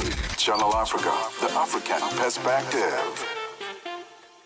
Your afternoons just got even better. Fresh and exciting. The Upside, hooking you up with today's news from an African perspective. C'est pas ne plus ramper, c'est pas y masser, c'est pas y causer, so crier aux amis. Ça fait ouais des côtés qui m'ont gagné, qui m'ont yé mon vivre, les autres connaissent, saute l'orgueil bat fort. Qui m'ont fait li, qui m'ont yé mon arrive là, les autres connaissent, saute l'orgueil bat fort. Saute l'orgueil, saute l'orgueil, oh l'orgueil, saute l'orgueil bat fort. Oh, saute l'orgueil,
It's gone 16 minutes after 2 p.m. It's gone 16 minutes after 2 p.m. Central African time. The name of the song, I hope I pronounce it properly, Espe Autor. Ooh. Oh, where are you going? You're going to the Seychelles. The Seychelles, absolutely. Okay. Elijah Seychelles there with Espe Autor. It's 16 minutes after 2 p.m. Central African time. This is The Upside, your gateway to the good life on Channel Africa, the African perspective with me, Tebogo, Lekhuleni, and Ntsako Mhlanga. I feel like you say my name better, so like go for it, hey? Okay. Tebogo, Lekhuleni, and Ntsako Mhlanga. All right, let's get into a conversation with a man who's conquered metaphoric and physical, practical waves, literal waves. Chris Burtish has built a global reputation as a world-class waterman, record-breaking adventurer, and ocean ambassador. Now with his new book, Super Stoked, he brings that message home, sharing deeply personal lessons on reliance, purpose, and choosing courage over comfort. As part of the launch, Chris is traveling across the country, meeting everyday heroes, uplifting youth change makers, and hosting gatherings that spark connection and kindness. Through Super Stoked, he hopes to inspire South Africans to live more boldly and more intentionally. And now he joins us live. Chris, thank you so much for your time. Oh, he's not there yet. All right, we'll work on getting Chris on the line. I'm looking forward to that conversation. You know what was one of the things that actually came out in the first couple of first couple of pages, right? So Chris is someone who likes to kind of flip the script a little bit, pun intended. So what he did was he took all of the things that should be a negative thing, but used it as a tool.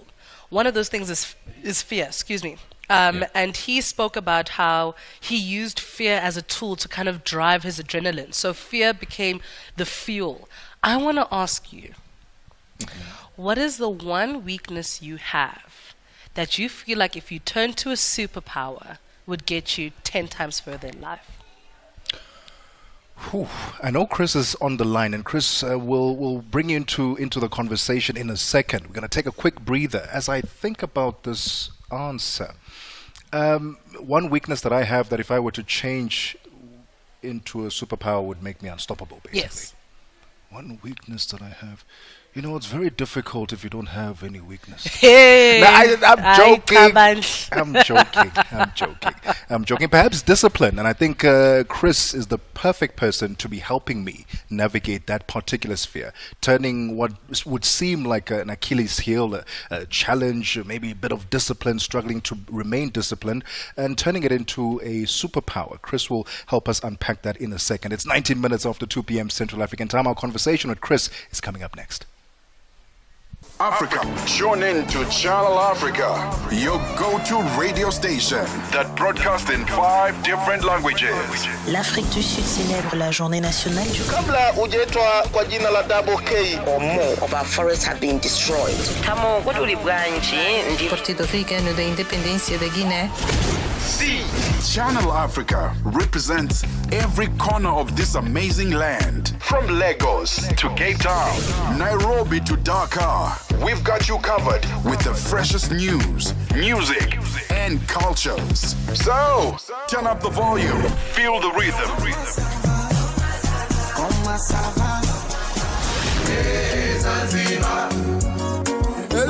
Enjoy the conversation. Channel Africa, the African perspective. Whatever you want to hear about today's talk, you can only get it on The Upside. Every weekday, 2 to 5 p.m. Central African time. It is 20 minutes after 2 p.m. Central African time. Let's get into conversation with Chris Burtish. He wrote a book. It's titled Super Stoked. But I want to get into his mind a bit about having conquered some of the biggest waves ever recorded in the history of surfing. and how that has changed his mindset completely to the man that he is today. Chris, thank you so much for your time. Welcome to the Upside. Take us back to Conquering Maverick, because that must have set the trend to the inspirational life that you're living now, because that in itself, getting there yourself without sponsorship, without any help, must have been quite a daunting task. Always a privilege and a pleasure, and love talking story, love talking inspiration and building resilience and a mindset for success. All right, Chris, thank you so much for that. All right, Chris, thank you so much for that. And that's the conversation we want to have. Building that mindset of resilience. And as we take you back to conquering some of the largest waves ever recorded, tell us how that mindset was at the time in getting you there without sponsorship, without any help, doing it all by yourself. And if you believe in yourself and you take daily steps and actions towards it, and above all else, you never give up, you'll eventually get your goal. And if most people realize that they'll never give up, because that's the only reason why you're not going to get there. And I think you've just got to realize, and you've just got to focus on what steps you take daily that are going to help you get closer to your goal. And when you run into obstacles and challenges, just see them as feedback and not a setback. And then you can take that feedback and learn and evolve from that. Ask yourself the question, what did I learn from that experience? How can it help me become better? And then remove whatever one of the blocks which wasn't successful, learn from that, adapt to it, put in a new block, and keep moving forward. And really, I think it's really about just constant movement in the direction of your goal. And if you apply that principle, and no matter what obstacle and challenge comes your way, as long as you just see it as growth points and opportunities to learn and grow, and you never give up, you're eventually going to get to that goal. And I think if a lot of people just follow that really basic principle, you'll achieve anything in life. Chris, you'll achieve anything in life. Chris, look, I hear you, right? And I set a goal this year that I was going to lose 10 kgs, and that advice is brilliant for that. But we're talking about the ocean here. You are talking about waves that can knock down buildings, and you're surfing over them. That needs a different type of grit and adrenaline. What about how you navigate fear, especially because you emulate that in the book a lot about using fear as a tool. How do you navigate that? Especially because fear is the only thing that is stronger than faith, right? So how did you navigate that terrain? I don't know. I'll have to rethink that, actually, because when you think about it, the only thing, like, fear isn't a figment of your imagination. So it's something that you make up in your mind about whatever situation. And when you realize that it's just an emotion that's made up in your head about something that doesn't exist or hasn't happened in the future, then you also helps you realize that if it's an emotion, then you can control it. If you can control it, then you can bend it to your will, and it can help you instead of hinder you and paralyze you from moving forward. And fear really only happens when you are fearful of a situation that you feel like you either don't have experience in or you can't control. And the recipe for overcoming that comes from confidence, and confidence comes from competence, and competence comes from practice and preparation in that skill and that art that you need to fulfill in order to be able to feel comfortable in whatever environment is making you fearful. And whether that means speaking in front of thousands of people in an audience, which I have to do because I'm a speaker, or whether it's fearful of surfing in giant waves, or whether it's crossing an ocean, or whatever challenge that any normal human has in their life, all it comes down to is the amount of planning and preparation that you put in that gives you the confidence so you can minimize the risk and then move forward with confidence. Chris, it's really that simple. Who is this book aimed at? Super Stoked. Yeah, you know what? It's actually aimed at anybody that has a goal and a dream and doesn't know how to fulfill it. And I think it gives you the recipe of how to do it. It shows the immense amount of determination and grit that I think a lot of South Africans have, because we don't get anything on its silver platter. We really have to earn it. And it really just goes to like distilling the simple facts of like, how do you achieve anything in life? Like distilling the simple facts of like, how do you achieve anything in life? What are you prepared to sacrifice for what you believe in? And how much do you really want it? Because nothing just happens to you. You've got to put in the time, you've got to put in the preparation, you've got to sacrifice, you've got to put in the hard work, you've got to be determined, you've got to be resilient, and you've got to be able to fulfill on what you set out to achieve. And that means that when you start something, you always finish and you always follow through. And that's sort of, all of us have those challenges in life. All of us have goals in life. And, you know, we can find every excuse under the, or because we don't have enough money, or because we have kids, or because we don't have enough time. But all of those are just excuses that we create in order to make ourselves feel better about not getting the job done, and not showing up when we're tired, and not going to the gym when we need to, or not practicing what we need to in order to be able to give us the confidence to be able to fulfill on what we want to do. So I think this is a story for everyone, and it's a story about the underdog that overcomes great adversity and achieves anything. And then I also give like a toolkit towards the back of the book of like how you achieve anything in life, which is called the Dream Movers Code. And then also a goal manifesto that you can fill out, so you can you can write it down, you can make yourself accountable to that goal, you can tell other people about it so it makes you accountable to someone else, and then sign it and then date it, which makes you accountable to not only yourself but someone else, and a timeline, which is how you achieve any goal in life besides taking the actions towards achieving it. Taking the actions towards achieving it. I love that. I love that. And I wish we had more time. It's 28 minutes after 2 p.m. Central African time. We are currently in conversation with author Chris British, because he wrote a book that's meant for everyone. Yeah. We deal with so many challenges on a daily basis, and we struggle at times with the discipline, focus, intentionality, and this book addresses a lot of those. Chris, where can we get the book? It's Wordsworth all over South Africa, and I'm on a roadshow that goes all around South Africa doing sort of micro events and also book signing events. And really it's a story about courage, determination, and the power of dreams, and about living with the belief that you can and having the courage to try. And if we all do that, we'll achieve a lot more than we can possibly imagine, even sometimes the seemingly impossible. I love that. And Chris, thank you. Sometimes the seemingly impossible. I love that. And Chris, thank you so much for outlining that view on fear. I think it's one thing that I wish people were to overcome, the fact that it's just in fact an emotion. You really just dumbed it down to just a feeling, and a lot of people use fear to paralyze them. So I really appreciate that. I wish our humans would conquer more waves than we even know in our lives.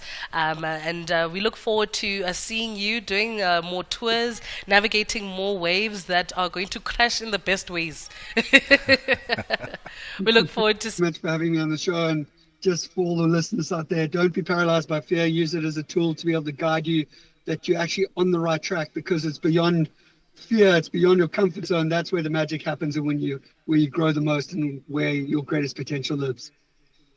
So go where you grow the most and where your greatest potential lives. Ladies and gentlemen. So go find it. Go challenge yourself. Love it. Ladies and gentlemen, Chris British, Super Stoked is the name of the book, and he will be on tours in different parts of South Africa, and he will be shining a light on local community superheroes, people who are doing everyday good things, giving back in their communities, and we can't wait to follow that story. It's 30 minutes after 2 p.m. Central African time. Musibudi Makura is standing by with the latest in sport. The African Perspective. Tebogo, a very good afternoon from the sports desk. Thank you so much for that. We'll start here. So Ruben Amorim admitted Manchester United deserved to lose after they fell 1-0 to a 10-man Everton side at Old Trafford last night. Now the United manager criticised his players' lack of intensity during a flat performance that ended their 5-match unbeaten Premier League run. So United were given a major advantage when Everton midfielder Idrissa Gueye was sent off in the 20th minute for slapping teammate Michael Keane during a heated exchange. But instead of taking control, United were overrun and Everton struck first when Keenan Dewsbury Hall guarded a low effort into the far corner on 29 minutes. Amorim acknowledged that his side never recovered from that. Frustration, disappointment about the way we play the game. I think they were the better team with 11. They defended really well with 10 men, 70 minutes. So I think we deserve to lose. We didn't play well. We didn't play with the right intensity. And that's it. Back home now, South Africa's national women's football team Banyana Banyana is in camp preparing for the upcoming friendly match against Morocco. So the two teams will face off on the 2nd of December, a match that also forms part of next year's Women's Africa Cup of Nations tournament. So with AS FAR of Morocco winning the Women's Champions League competition over the weekend, Banyana coach Desiree Ellis believes it's the perfect time to be testing themselves against Moroccan players. And I think us going to Morocco with a group of different players that didn't play in the last WAFCON, I think the stadium will be packed out again. It'll be a similar scenario, where 99% of the people will be fans of Morocco. And it's good to see then how these players react and give you an idea of what to expect for the WAFCON next year. We'll stay with football news. Namibia will compete for a 3rd year in a row in the CAF African Schools Football Championships COSAFA qualifiers in Stellenbosch, South Africa's Western Cape province from the 5th until the 7th of December, having been host of this competition last year. So they did not make it out of the pool stages in either of the boys and girls competitions on home soil, but back in 2023 were 4th place finishers in both tournaments. They first competed in the zonal qualifiers 2 years ago in Harare, Zimbabwe, having not been part of the inaugural year back in 2022 in Malawi. They were handed a walkover win over Zambia in the boys' competition in Harare before victories over Madagascar, Angola, and then a narrow 2-1 loss to South Africa. That set up a bronze medal match with the host Zimbabwe, but they fell to a 1-0 scoreline. So the draw for this year's 11-team tournament will be made a few days before the competition. On to some rugby news now. Wales head coach Steve Tandy has named 4 new players in his squad to face South Africa in Cardiff on Saturday, with 13 unavailable as the fixture falls outside of the international window. So the Springboks arrived chasing a clean sweep of their 5-game European tour, fresh from a 24-13 win in Dublin over Ireland just last weekend. Tandy will be without 10 men, the likes of, rather not 10 men, but key men, including the likes of Louis Rees-Zammit, Dive Jenkins, as well as Rees Carr, all recalled by their clubs. Winger Josh Adams is suspended after his red card against Japan, while captain Jack Morgan remains sidelined because of an injury. And finally, former Wimbledon finalist Nick Kyrgios has signalled his intention to play at next year's Australian Open by signing up for the Kooyong Classic warm-up exhibition event. Now, the Australian has been ravaged by career-threatening injuries over the last couple of years and also played only 5 single matches in the 2025 season, the most recent at the Miami Open in March.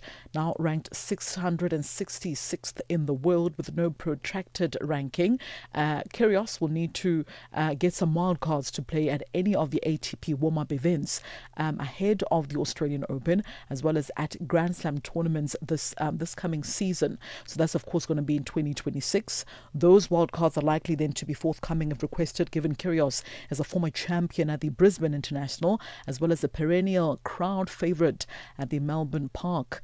Now, Kyrgios was already scheduled to play other exhibition matches before the year end, including the Battle of the Sexes clash against Arina Sabalenka, the current world number 1 women's ranking in Dubai on the 28th of December. And that's a wrap from the Sports Desk at this hour. For any sports stories you'd like to share with us, remember to send us an email to newsroom@africa.co.za. Give us a call as well on +27 11714 4459. I'm back with the final sports update on the upside in the next hour. For Channel Africa Sport, I am Musibudi Makura. Sports on Channel Africa. The African Perspective. Ukatili wa kijinsia unaharibu maisha na kutenga jamii. Hutokea nyumbani, shuleni, kazini na mara nyingi kwa ukimya. Lakini hauwezi kuendelea. Ukiona, ongea. Ikiwa unaumia, funguka, kwa sababu kutofanya lolote sio chaguo. Sikiliza vituo vyote 19 vya redio kuanzia Jumatano ya tarehe 23 Julai kwenye mijadala, ushauri, tamthilia, maonyesho ya elimu na mahojiano na wataalamu, manusura, watunga sheria na nchi nzima iliyoathirika na ukatili wa kijinsia kwenye vituo vyako pendwa vya redio. Piga simu 0800 428 ili kuripoti unyanyasaji au kupata msaada. GBV ikomeshwe na wewe. Ujumbe huu umeletwa kwenu na shirika la SABC. Broadcasting in 5 different languages, connecting the continent. This is Channel Africa, the African Perspective. 37 minutes after 2 p.m. 37 minutes after 2 p.m. Central African time. Let's get the latest business news. Buntle Headbush is standing by. News on Channel Africa, the African Perspective. Thanks, Tebogo. Good afternoon. Our top story this hour. The EU-African Union Summit is underway in Luanda, Angola, marking 25 years of partnership between the two continents and coming as several African nations celebrate 50 years of independence. Leaders are meeting to discuss peace and security, trade, multilateralism and migration. Political analyst and strategic risk advisor Marisa Lorenko says Africa's economic priorities will also be high on the agenda, but that they may be difficult to settle in the absence of a more cohesive strategy and response from the continent. Africa is not a monolith. Different countries have different challenges. And what we normally find with African countries is that even though we all kind of operate underneath the AU can't enforce decisions. Individual states can still choose which path they would like to take. And we find, unfortunately, that when it comes to these economic priorities, even when we have things in common, leaders prefer to go it alone. They prefer to work out their own deals. So I think it's good to see, economic issues on the table, but I think the only way to really sort of say, well, how can the EU help us? Obviously, as one of the lenders to the continent, we also need to come up with a cohesive strategy and a cohesive response. The president of Brazil, Lula da Silva, is on a working visit in Mozambique at the invitation of President Daniel Chapo. The meeting follows a bilateral encounter at the COP30 earlier in November, where both leaders committed to deepen cooperation across agriculture, education, health, entrepreneurship, and the fight against organized crime. Shortly after his arrival in Maputo, Lula da Silva underscored Brazil's readiness to expand support for Mozambique's pharmaceutical manufacturing, biofuel investment, food security, and educational training programs. Executive Director of Democracy and Development in Mozambique, Decide Mozambique, Wilke Dias, says Mozambique should use this opportunity to pursue a greater exchange of agricultural technical expertise between the two countries. It's one very big opportunity to Mozambique to explore more the agriculture sector, to try to have more young people, for example, to have access to that to techniques and the other form to development the agriculture in our country, because we have so many lands here, but we don't have the technique. And maybe it's the one form to try to help that people, the young people who don't have any job for the moment. The UN's World Food Programme has warned that nearly 500,000 people in northeast Nigeria may miss out on food assistance from January next year as its resources run out. The UN agency says a recent surge in attacks has displaced thousands, mostly farmers who are now relying entirely on aid to survive. Chi Lyle is head of communications for the WFP in Abuja. From January, we worry that the number of people we'll be able to assist will halve. We're currently reaching about 900,000 people. If we don't see any new funding, we'll reach maybe 460, 450. That means that a lot of people who are entirely dependent on WFP will have no means of food. France's development agency has agreed to give South African state-owned logistic group Transnet a $345 million loan for clean energy initiatives. Transnet manages the freight rail network, ports and pipelines in Africa's biggest economy. The South African government is trying to revive the company after years of chronic underperformance that have stifled exports of commodities such as coal and iron ore. But turnaround efforts are starting to bear fruit. Transnet and AFD say that loan disbursements from France's AFD agency will be tied to progress on sustainability targets, including Transnet increasing its use of renewable energy.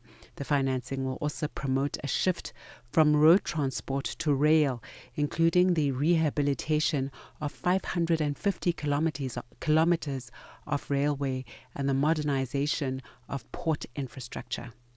Further afield, the French prosecutor's office says it's opened an investigation on U.S. e-commerce giant eBay on suspicion of the sale of illicit goods on its marketplace.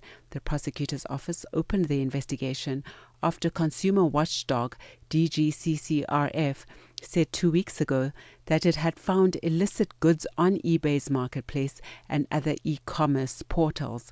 The investigation into eBay is part of France's push to regulate foreign e-commerce platforms, which local retailers say create unfair competition with cheaper products. And now for a look at the indicators, $1 in Nigeria is trading at 1,453 naira this afternoon. In Botswana, it's 13 Bula 32. Kenya, the dollar is trading at 128 shillings 67, and in Zambia, it's 23 kwacha and 5. Moving to the BRICS countries, $1 in Brazil is trading at 5 rial 39. In Russia, it's 78 rubles 38. India, 89 rupees 21. China, 7 yuan 10. And South Africa, $1 is trading at 17 rand 31 cents this afternoon. $1 is trading at 76 pence to the British pound and 86 to the euro. Looking at commodities, gold is trading at $4,133 per ounce, platinum $1,549 per ounce, while the price of Brent crude oil is at $63.15 a barrel. And those are your business news. I'll be back with the final business update in the next hour. In the meanwhile, for any business news stories you'd like to share with us, please send us an email to newsroom@channelafrica.co.za or give us a call on +27 11 714 4459. For Channel Africa Business, I am Bontle Hetbush. Business News on Channel Africa. The African Perspective. Mornings made better with Peter and Asanda on Rise and Shine, weekdays 6 till 9. The South African Medical Association, SAMA, has officially suspended all relations with the Israeli Medical Association, a move welcomed by healthcare workers for Palestine, South Africa. The organization says this decision represents a powerful stand for medical ethics, justice, and human rights, echoing the global call for solidarity with Palestinians. And recently, we've also seen other national associations such as the British Medical Association, Turkish. They've released quite strongly worded statements, although none have gone as far as SAMA to cut ties with the Israeli Medical Association, as well as to call for the suspension from the World Medical Association. It's a watershed moment that an organization has actually taken this step. And it's not an idle threat. SAMA is a member of the World Medical Association, and they can action this resolution by bringing it before the World Medical Association. Dr. Sadiq Mullah, chairperson of Healthcare Workers for Palestine, South Africa. Mornings made better with Peter and Asanda on Rise and Shine. Tune in and turn up the volume. This is Channel Africa.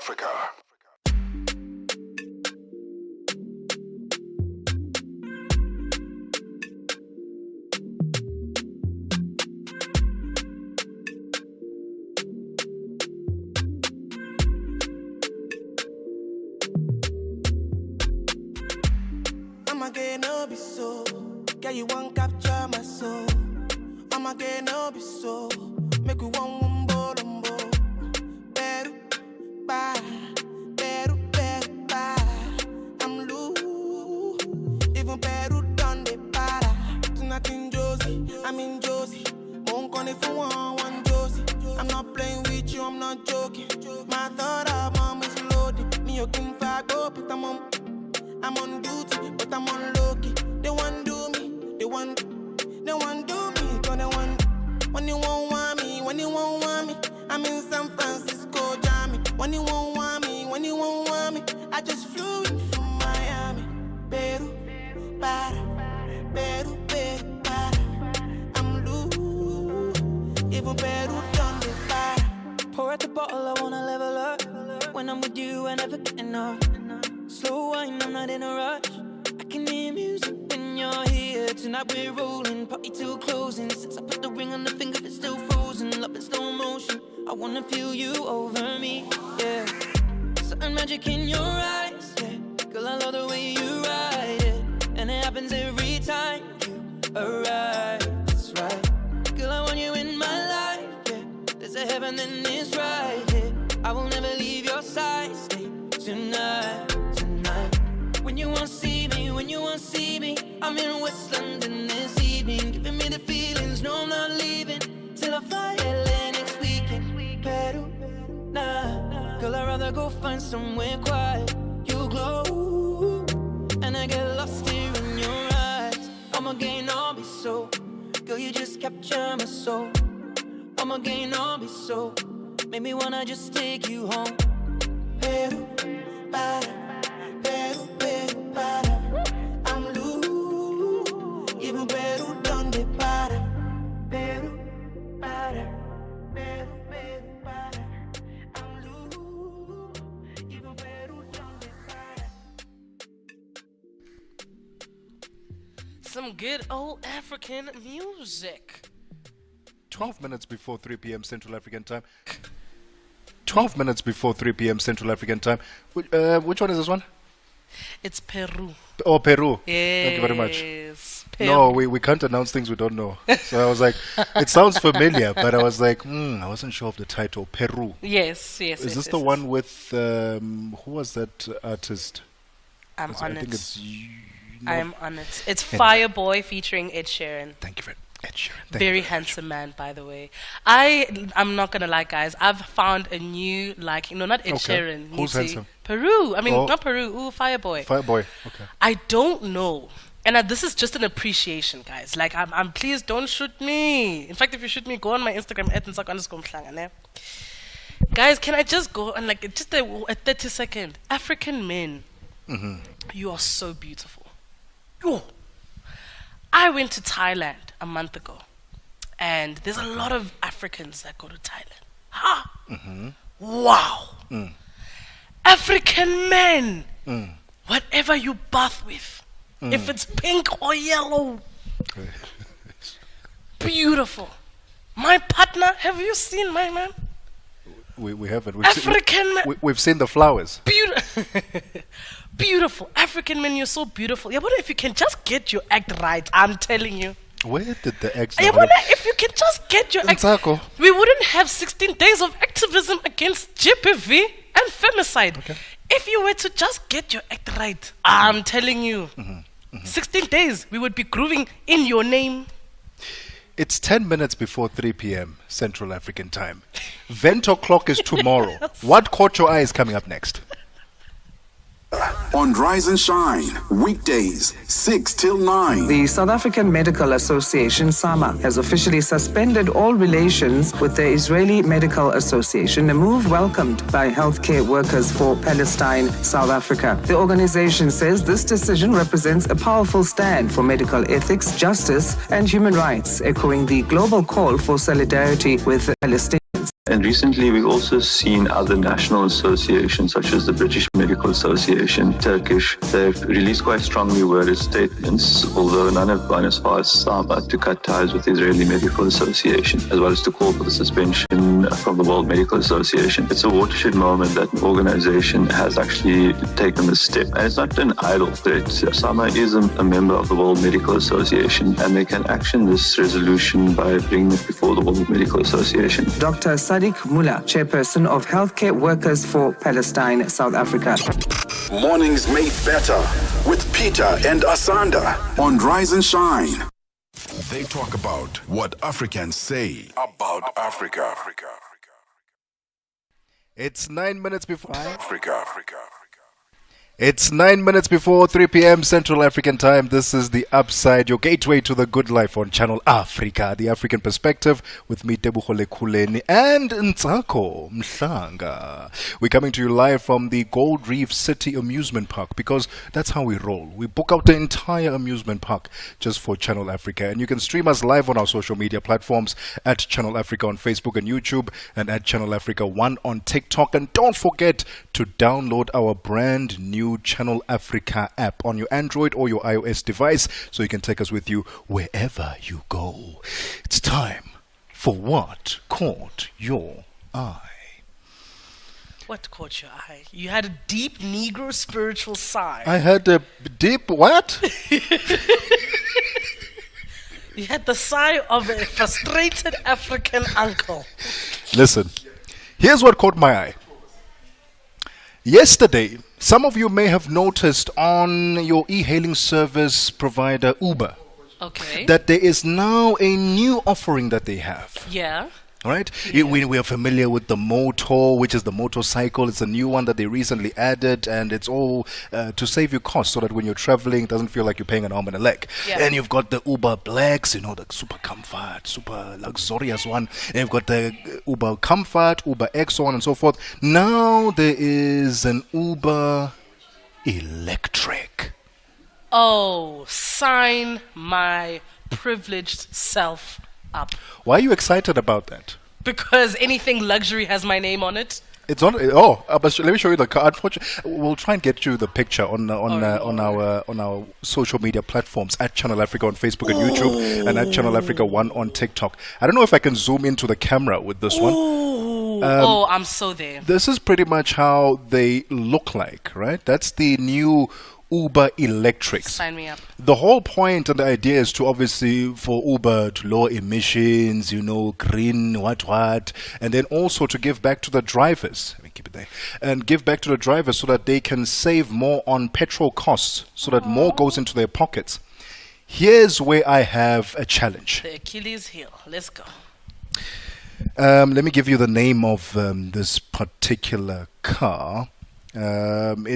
It's been rolled out by, in collaboration with Veltanative, so the name of the company that's partnering up, Veltanative. It's a 200-kilometer range electric vehicle. That means on a single charge, full charge, 200 kilometers. The average Uber driver, e-hailing service driver, will drive around 200 to 300, 400 even at times a day. There are some who stretch themselves that far. So if you have a 200-kilometer range, that means that, and get this, charging from 20% to 100 to full charge takes 4 hours. That means if you've exceeded your 200 kilometers, it's a wrap. It's a wrap for you. Whereas if you use the petrol-powered car, And you have an issue, your petrol runs out, you go to a petrol station, you fill up for like 10, 15 minutes, you're back on the road. Now you're going to have 4 hours of downtime. How is this going to add back to the Uber's drivers' pockets? So what was the plan? Was this maybe seen for Uber Eats, maybe? Because I see it working for Uber Eats. Let's say you're working in like the likes of Centurion, for example. Yeah. I know that you can actually get your 200 kilometers in and then charge overnight because it closes for some time. Maybe during the rainy seasons like we're currently in right now. In the southern hemisphere. It's pouring, so maybe I'm just trying to look. I'm trying to find the sunshine in all of this. I'm trying to understand. What was the plan? Look, the focus was for them to have an impact. This is what they were saying, that they wanted to introduce these electric vehicles and expand their low-cost mobility as part of Uber's strategy to provide more accessible transport options in southern or South African cities. They're rolling it out right now in Johannesburg, in Rosebank. So if you're in the Rosebank area and you go onto your Uber app, you may see there a Uber electric option. But again, like I said, they are saying that it's for the benefit of us, the consumers, so that we don't have to pay an arm and a leg to move around mobility-wise, but also to give back to the drivers so that more gets into their pockets instead of going to paying for petrol. But if you're going to be sitting for 4 hours downtime because of electricity and having to charge your car, is it really a viable option? If you are an Uber driver, an e-hailing service driver, would you consider this Uber electric? I know you're excited, but the drivers, are they excited Not about so much anymore.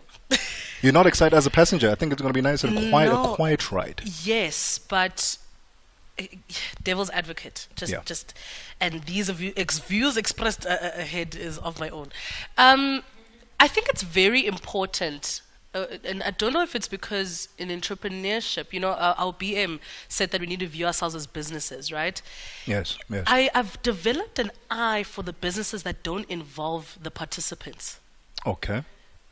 People who enroll the product. I've developed an eye for the businesses that don't involve the people who are implementing.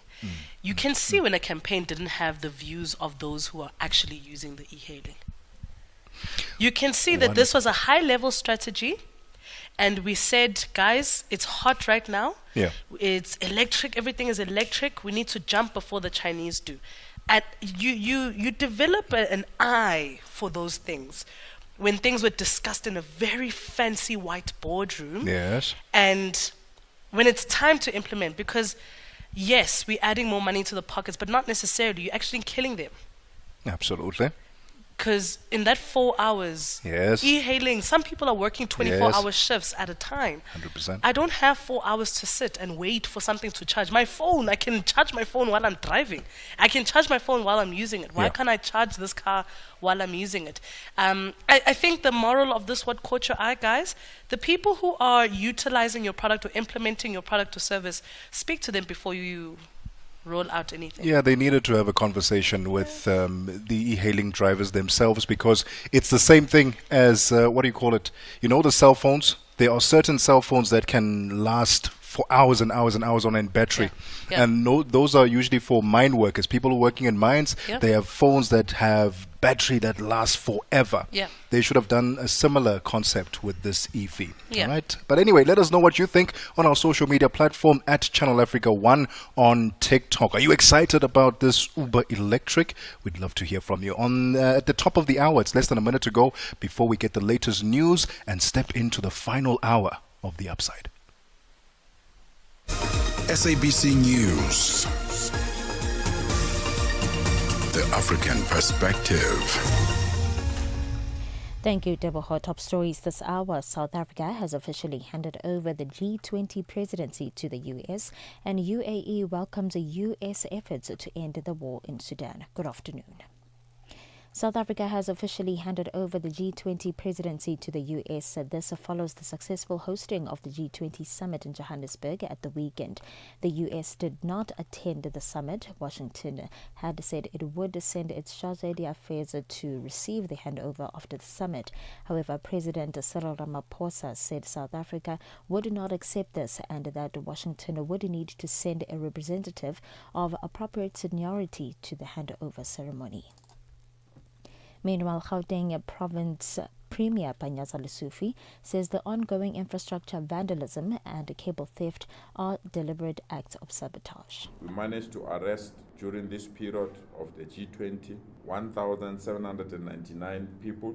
This was between the period November 17th and 20th, and the arrest included suspects wanted for vandalizing infrastructure, along with individuals involved in serious crimes like theft, kidnapping, intimidation, and extortion. Among this, that is amongst the 1,799 people arrested, 1,075 cases were for contact crimes, which include assault, rape, murder, attempted murder, and house robberies.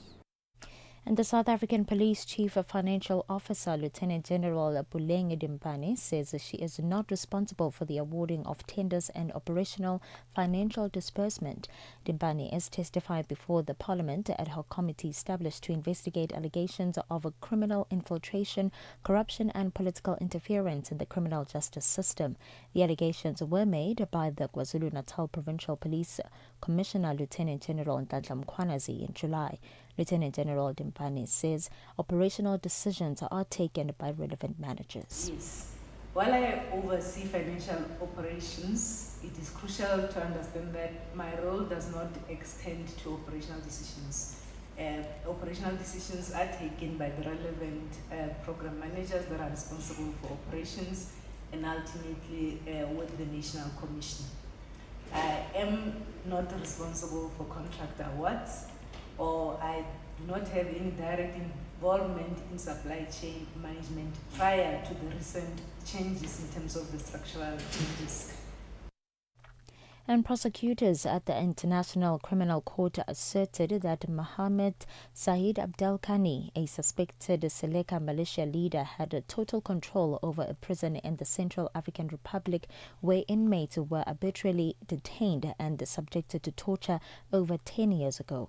Deputy Prosecutor Mame Mandiaye Niang highlighted evidence from documents and witnesses indicated that Said participated in the abuse of predominantly Christian victims arrested for political, ethnic, religious or gender reasons. Said faces 7 charges of war crimes and crimes against humanity, but denies all the allegations. This case is significant as he is the first alleged Seleka member to be tried following the ICC's ongoing investigation into the civil war that erupted in 2013.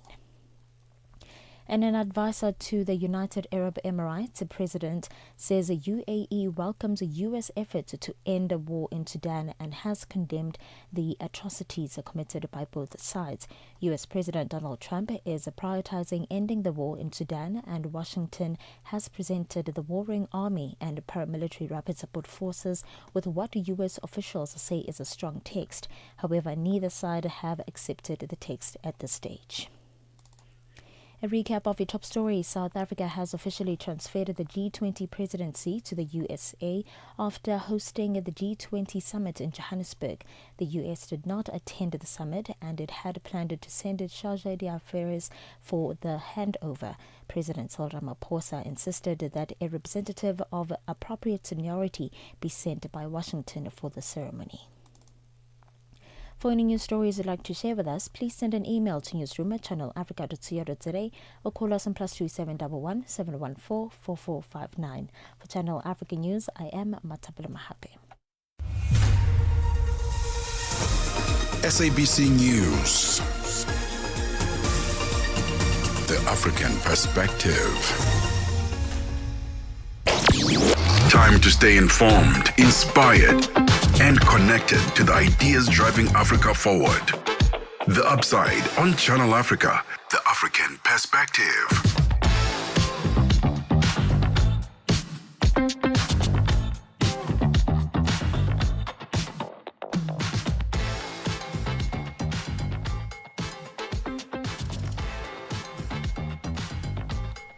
It is 4 minutes after 3 p.m. We in the finale, the season finale. 3 p.m. We in the finale, the season finale of The Upside for today. We are broadcasting live from Gold Reef City. You've been hearing some very sexy voices.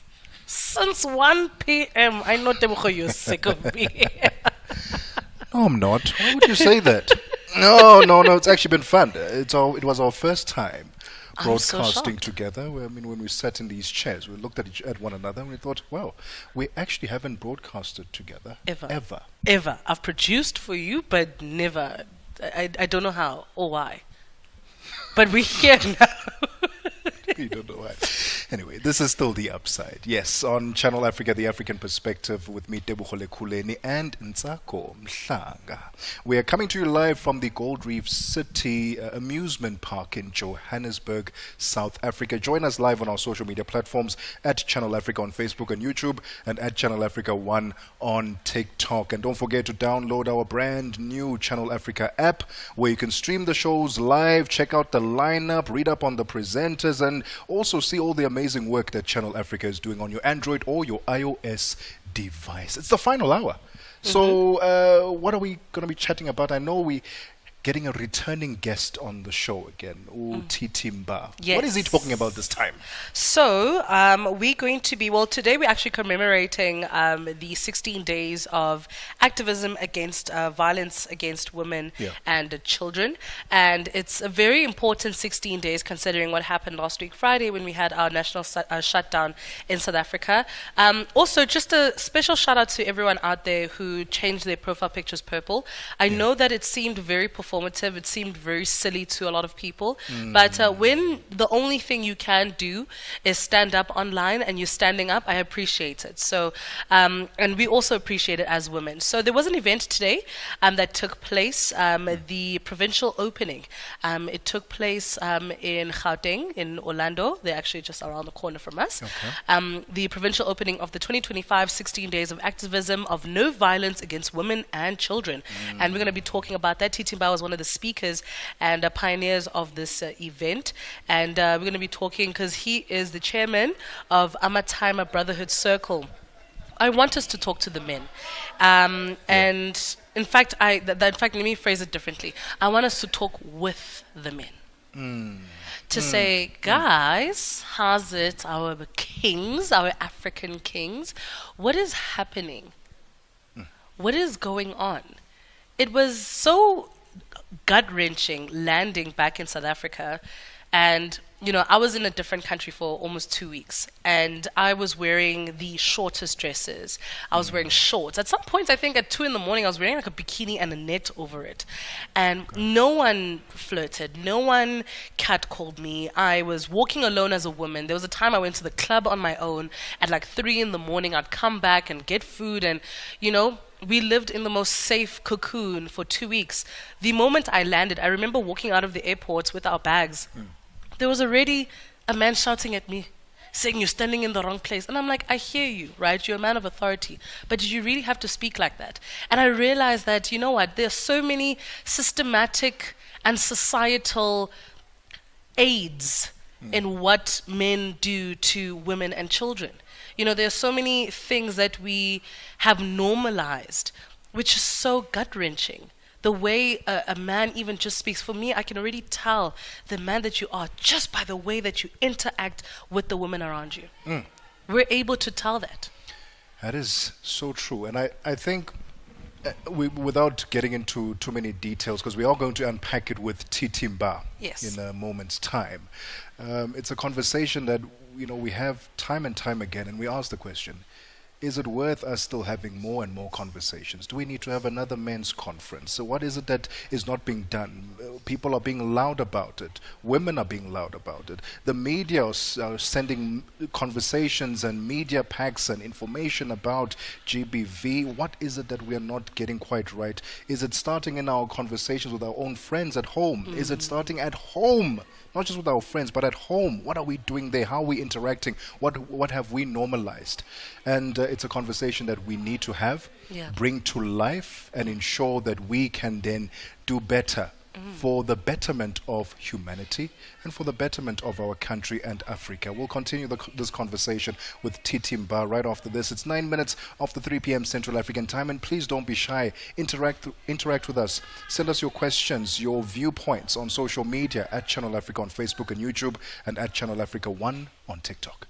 Qu'est-ce qui vous a amené à dire ça? Est-ce que vous avez observé un certain nombre d'événements dans la vie? Est-ce que c'était par rapport à une expérience? Est-ce que vous avez rencontré des choses qui vous ont dit il faut de la patience, comme ça les choses vont venir au bon moment et les bons dieux pourra peut-être me visiter? Oui, c'était justement un conseil que le Seigneur m'avait inspiré pour donner à son peuple, parce qu'il y a la plupart des gens, pendant que Dieu bénit les autres, ils pensent que Dieu les a oubliés, et pendant que Dieu ouvre pour les autres, ils pensent que peut-être Dieu n'a pas pu écouter leurs prières. Alors ce n'est pas le cas. Alors Dieu bénit tout un chacun de nous avec son temps. Donc le temps de Dieu est toujours le meilleur dans la vie de tout un chacun de nous. Mix Vibration, tous les dimanches de 18h à 19h, temps universel. Got something to say? Are you passionate about issues that matter? Do you have a voice that deserves to be heard? Well, we've got the perfect platform for you. Call in or drop us a WhatsApp on +27 63 406 9126. And we will call you back so you could have your say and be part of the conversation. 30 years of age. I just turned 30 on the 15th of November. So that's who I am, you know. It's not just talk. It's your chance to air your views. Share your opinion. Engage with the community that values your perspective. Follow us on our social media. Visit our website at www.channelafrica.co.za and get ready to share your views on Channel Africa, the African perspective. Channel Africa, your voice, your sound, and your home. Stay logged right here.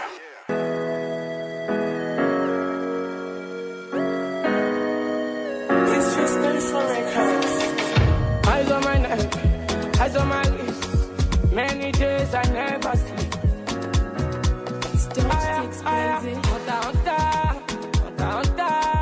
Every day I'm chasing good life.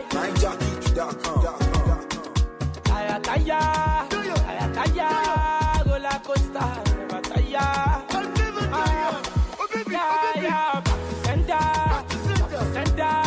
You wish me bad.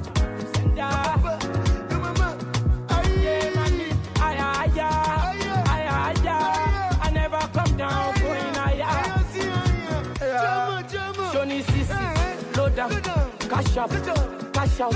Only maga, bill out, small money, ball out. Usain Bolt, run now. You get the show clients, lock 'em. If you no get money, leave 'em. EFC symbol, Japa, Johnny Sisi, load down, cash up, cash out. Only maga, bill out, small money, ball out.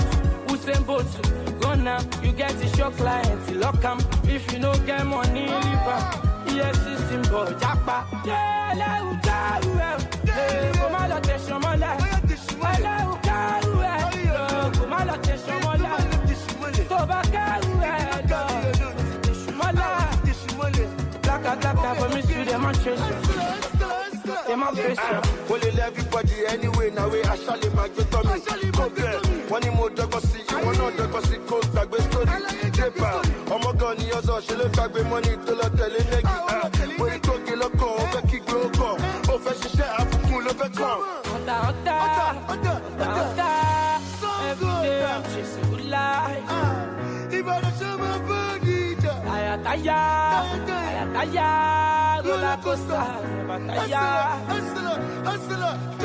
I'm a Johnny Sisi. I don't know them. If you check up, you go know say Ntsako farmer. Oh yeah, Chichi, show my Tony pẹ̀lú Kiki. They don't confirm. Professor, abo mo oji wa yi. Your special alaye Sunny Pros, ariwo ti fẹ́ moriwo. Oh yeah, Pokoli, àwọn ilé wọn máa ń gbé bọ́jú. Eyes on my neck, eyes on my wrist. Many days I never sleep. Eyes on my neck, eyes on my wrist. For money I never sleep, mommy I take the risk. Blacka for me, Tobacco me jack by them cash. I want them them carnival. Oh my calo you every carnival. Mado, modest. I want them bado, just press on Mr. Loda. Tobari SCC Japa. Johnny Sisi, load down, cash up, cash out. Only maga, bill out, small money, ball out, mad, mado, baddest. Pay me back, bado, baddest. Aya, Usain Bolt, gonna, you get the show clients, lock 'em, black a daka for me area. Tobacco me jack by them cash. I want to meet them carnival. Go my calo you every carnival. Mad, mado, baddest. Pay me back, bado, baddest. Aya, express on Mr. Loda, Tobari SC Japa. It's dope sticks, baby. It's STG.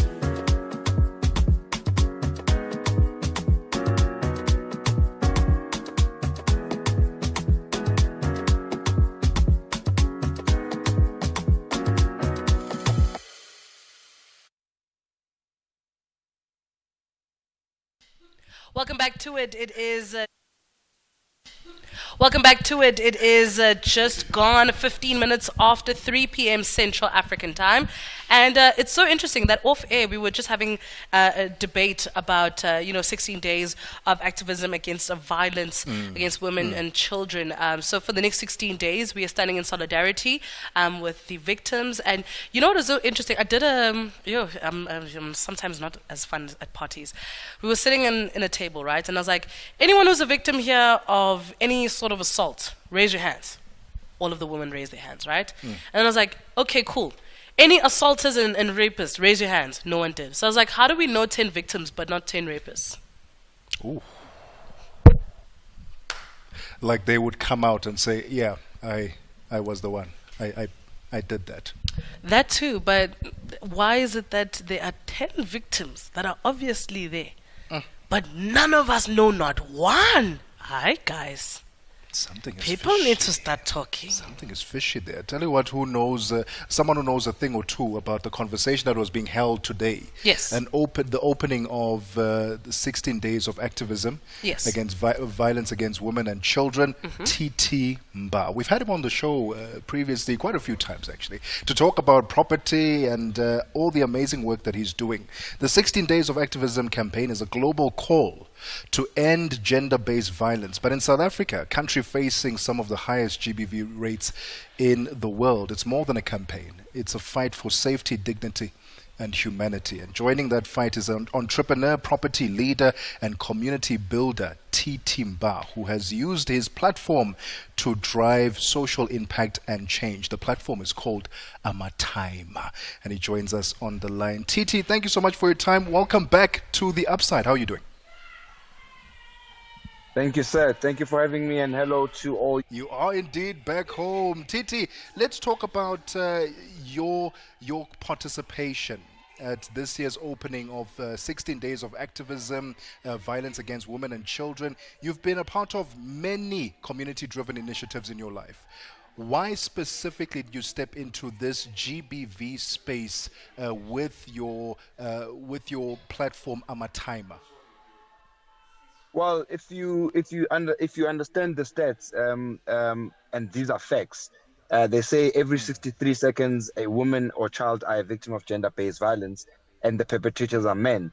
And we, as a men's wellness network, firmly stand against gender-based violence and femicide, and we speak openly and loudly about the stance, because if the men are the perpetrators, then we need to sort ourselves out as men. We need to dig deeper into the root cause of what's causing us men to murder, to rape, to kill, to abduct women and children. And as we kick off the first day of the 16 Days of Activism against gender-based violence against women and children, we are committing as the Amatama Brotherhood Circle that we will not stand for such. And that's why we are wearing orange.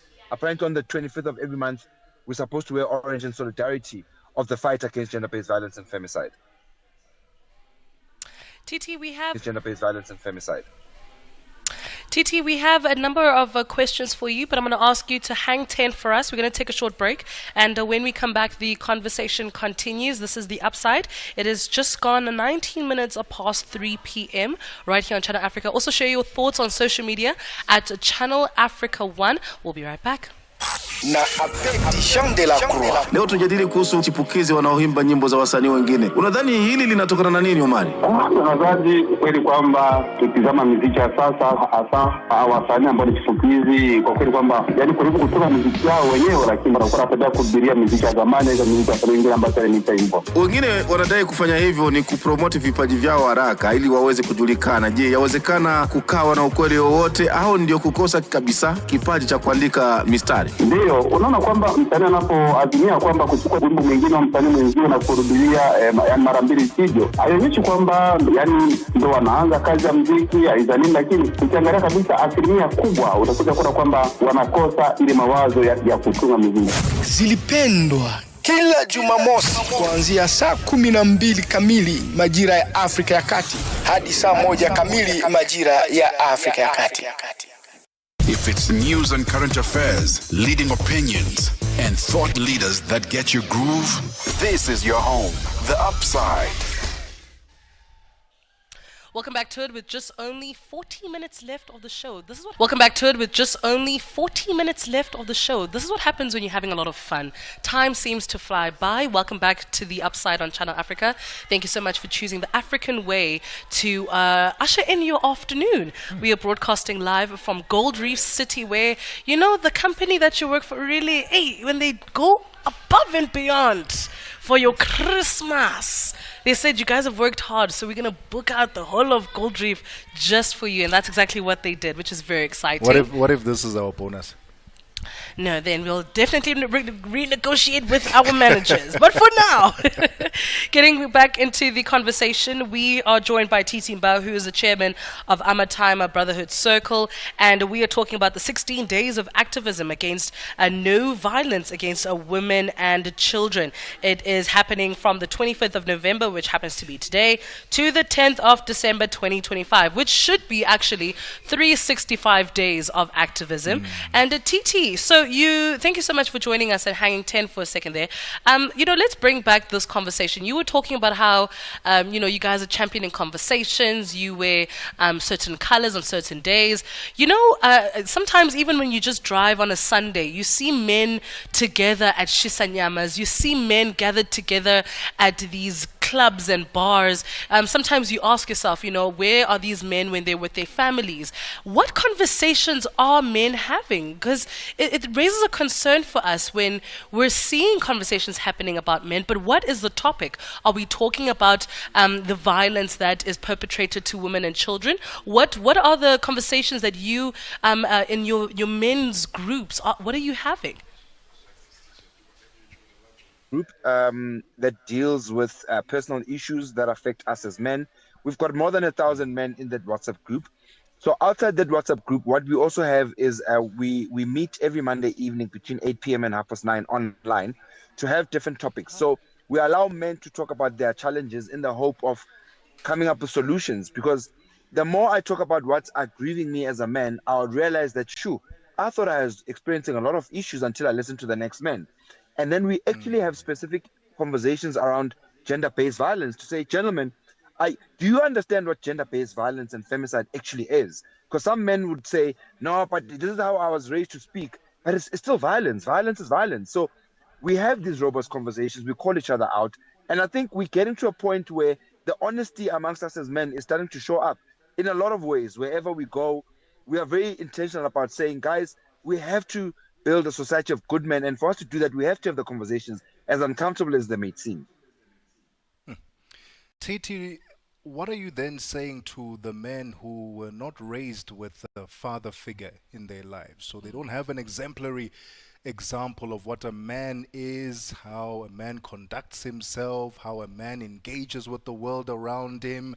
How do you then start those conversations with those men? Are you identifying those men in your group, and how do you address them going forward, and how they can then become better men? That's a very good question that you're asking. So yes, we have a lot of men who unfortunately were not raised by fathers, and they don't have a point of reference of what a father figure is. And I think through this group, we are able to adopt father figures through having a wide range of age group between the men. So we've got men from as young as 16 and as old as 80. And with that, it's a well of wisdom. It's worlds apart, it's generations. And the wisdom we get from the older men when they share their journeys and their stories has to, by some form or shape, inspire the young ones to say, I don't want to make the same mistakes that you guys made when you were my age. And this is what it's about: creating a safe space, what we call the man cave. Whatever happens in the man cave stays in the man cave. And should it though? Because in the man cave.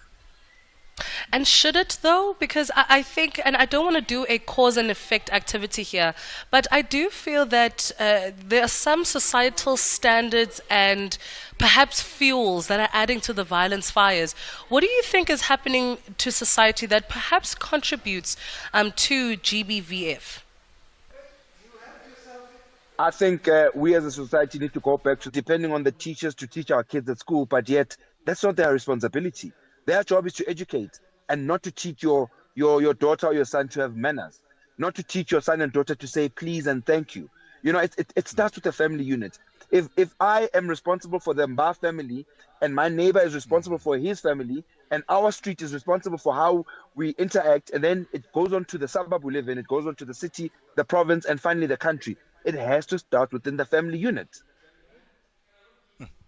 Titi, to what extent do you get involved as Amataima, as the leader of this organization, in terms of holding accountability to the conversations that we then have in that group, in that WhatsApp group, and we share certain stories and perhaps we bring to life certain things that we can do, implement on a daily basis to improve? To what level do you get involved in terms of the accountability and seeing them see it through? The things that we spoke about on WhatsApp, that they're actually applying it in their circle of friends, family, and even at work. So what we do as Amatama Brothers Circle is with every event or function that we have, we pledge. We publicly pledge. We ask every man to take a video and put it on selfie mode and take a video of themselves pledging against gender-based violence and femicide. And with that video, we ask them to send it to all their family and friends so that the day they are a perpetrator, we can remind them with this video to say, but you pledge that you're going to stand up and speak up against gender-based violence. Why are you doing what you're doing? Why are you speaking to your family the way you're speaking to? Because gender-based violence and femicide is not limited to physical abuse only. It's emotional, it's financial, it's psychological. So these videos are quite important. It's a pledge, it's on video, it's on record, and we've held a lot of men accountable for that to say, but your behavior is not what you said on the video. Titi, I must... It's not what you said on the video. Titi, I must say, as someone, you've dealt with a number of, attacks, especially on social media, especially about, manhood and what masculinity is. And I really appreciate that you've used this as a tool to create a safe space for men. I think the issue and the topic around masculinity and what it is perceived or even looked like has come under fire a lot. So the fact that you're doing this, I don't know, for some reason it reminds me of like a running club. When you commit to a running club, you can't turn back. They're going to ask you and hold you accountable to it. What can we look forward to? I have an amazing younger brother. I've got amazing cousins. I've got amazing friends that I think would benefit greatly from such a circle. How do we join? So it's very easy to join us. Just go to www.ama WhatsApp group. You come into a WhatsApp group. We admit you into the WhatsApp group. And once you come into the group, we tell you what the group rules are in terms of rules of engagement, respect for other men and their opinions.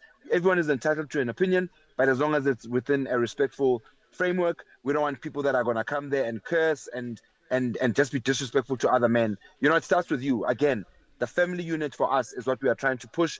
In fact, we are hosting a picnic for Amatama and their families for us to engage with each other and see how we parent as men, how we can help each other to parent better and not the way that we were parented by our parents, which was quite harsh. There's a different way in terms of how we are raising our kids now, because the last thing I want is for my daughters to be abused by a boy child because you as a father did not speak to your boy child when they were young. Titi, and where can we follow you on social media? Titi, and where can we follow you on social media? Because you are involved in quite a few things and we'd like to keep up with all the amazing work that you're doing. Thank you so much. So I'm on also, you'll find me on Twitter, you'll find me on Instagram, TikTok, LinkedIn. We are across, and also you can follow Amatimer_SA if you are a man and you want to change your life and you wanna just repent from all the mistakes that you've made. We understand that nobody's perfect, but we can't always keep making the same mistakes that our grandfathers and fathers made. Amazing stuff, Titimba. Thank you so much for your time. I know.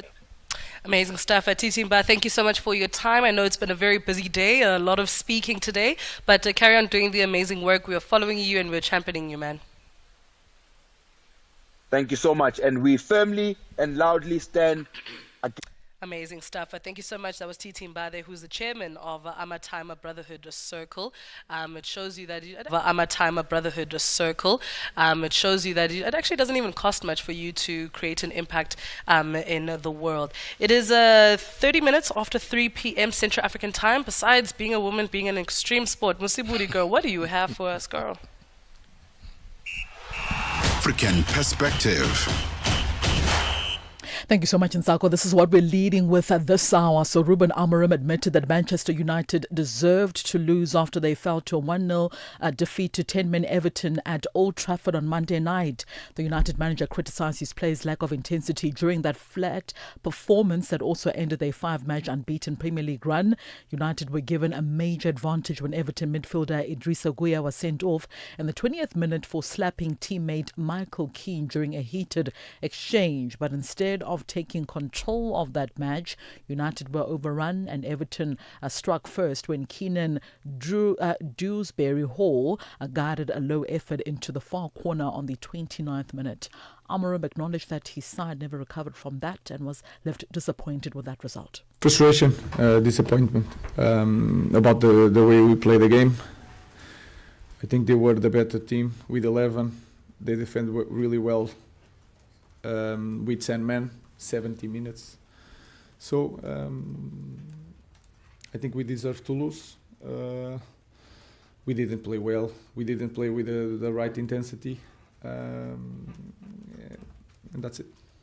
Meanwhile, Amorim had also stated that the club are nowhere near the level required to challenge for top honours like the Premier League title at the present moment. He also has been realistic about the team's current standing, also emphasising the need for significant improvement and time to build a competitive squad. We are not there, not even near the point that we should be to fight for the best positions in the league. We have a lot to do. And we need to be perfect to win games. We were not perfect today. On the continent now, Namibia will compete for a third year in a row in the CAF African Schools Football Championship. COSAFA qualifier in Stellenbosch in South Africa's Western Cape province from the 5th until the 7th of December. Having been hosts of this competition back in 2024, they did not make it out of their pool in either the boys or girls competitions on home soil, but in 2023 were 4th place finishers in both events. Now, they first competed in the zonal qualifiers 2 years ago in Harare, Zimbabwe, having not been part of the inaugural year in Malawi. They were handed a walkover win over Zambia in the boys' competition in Harare before victories over Madagascar as well as Angola, then a narrow 2-1 loss to South Africa, setting up them a bronze medal match with the host side Zimbabwe, where they fell to a 1-0 scoreline, eventually finishing in the 4th position in that year. The draw, meanwhile, for this year's 11-team tournament will be made a few days before the start of the competition. Well, South Africa are on the brink of a first series win in India for 25 years after reducing the host to 27-4-2 in pursuit of 549 on day 4 in Guwahati. India, who were skittled out for 201 in the first innings, must bat throughout the final day to avoid a second whitewash in 3 home test series. Now, prior to last October's 3-0 defeat by New Zealand, they hadn't lost a test series on home soil for 12 years. Now, South Africa won the 2 test series opener in Kolkata by about 30 runs. Resuming on 26 for the loss of no wicket, South Africa wobbled to 77 for the loss of 3 wickets, losing 3 wickets for 18 runs in a 13-over spell before Tristan Stubbs took charge of the South African innings. Top scoring with 94, he shared a century partnership with Tony Dezorzi and added a further 82 alongside Rian Mulder to power South Africa's overnight lead of 314 to beyond 500. In reply, India lost 2 quick wickets inside 10 overs, with Yasavi Yaswal caught behind off of Marco Janssen, as well as KL Rahul, bowled out by Simon Harmer. And finally, in athletics news, 4-time Soweto Marathon champion Yvette van Zyl is looking forward to being the challenge by her Hollywood Bets Athletics Club teammate Gerda Steyn at the Soweto Marathon this weekend. Just last year, van Zyl withdrew from the race at the last minute due to a hamstring injury, paving the way for Nahankalata of Lesotho to win her maiden title. Van Zyl has told SABC Sport that she's excited to see Steyn finally making her debut in the iconic People's Race, as she confirmed that she's fully fit and eager to reclaim her title. It's 15:35 a.m. Central African Time. It concludes your sports news this afternoon on The Upside. For any sports stories you'd like to share with us, our email address is newsroom@channelafrica.co.za. Call us on +27 11714 4459. I'm back with the final sports update with the Africa in Team Business in the next hour. For Channel Africa Sport, I am Musibudi Makura. Sports on Channel Africa. The African Perspective. Africa. It's time to plug into the heartbeat of the continent. Tune in to Channel Africa, your go-to radio station that broadcasts in 5 different languages. L'Afrique du Sud célèbre la journée nationale du Kabla hujaitwa kwa jina la Double K or more, forests have been destroyed. Partido Africano da Independência da Guiné. See, Channel Africa represents every corner of this amazing land. From Lagos to Cape Town, Nairobi to Dakar, we've got you covered with the freshest news, music, and cultures. So, turn up the volume, feel the rhythm.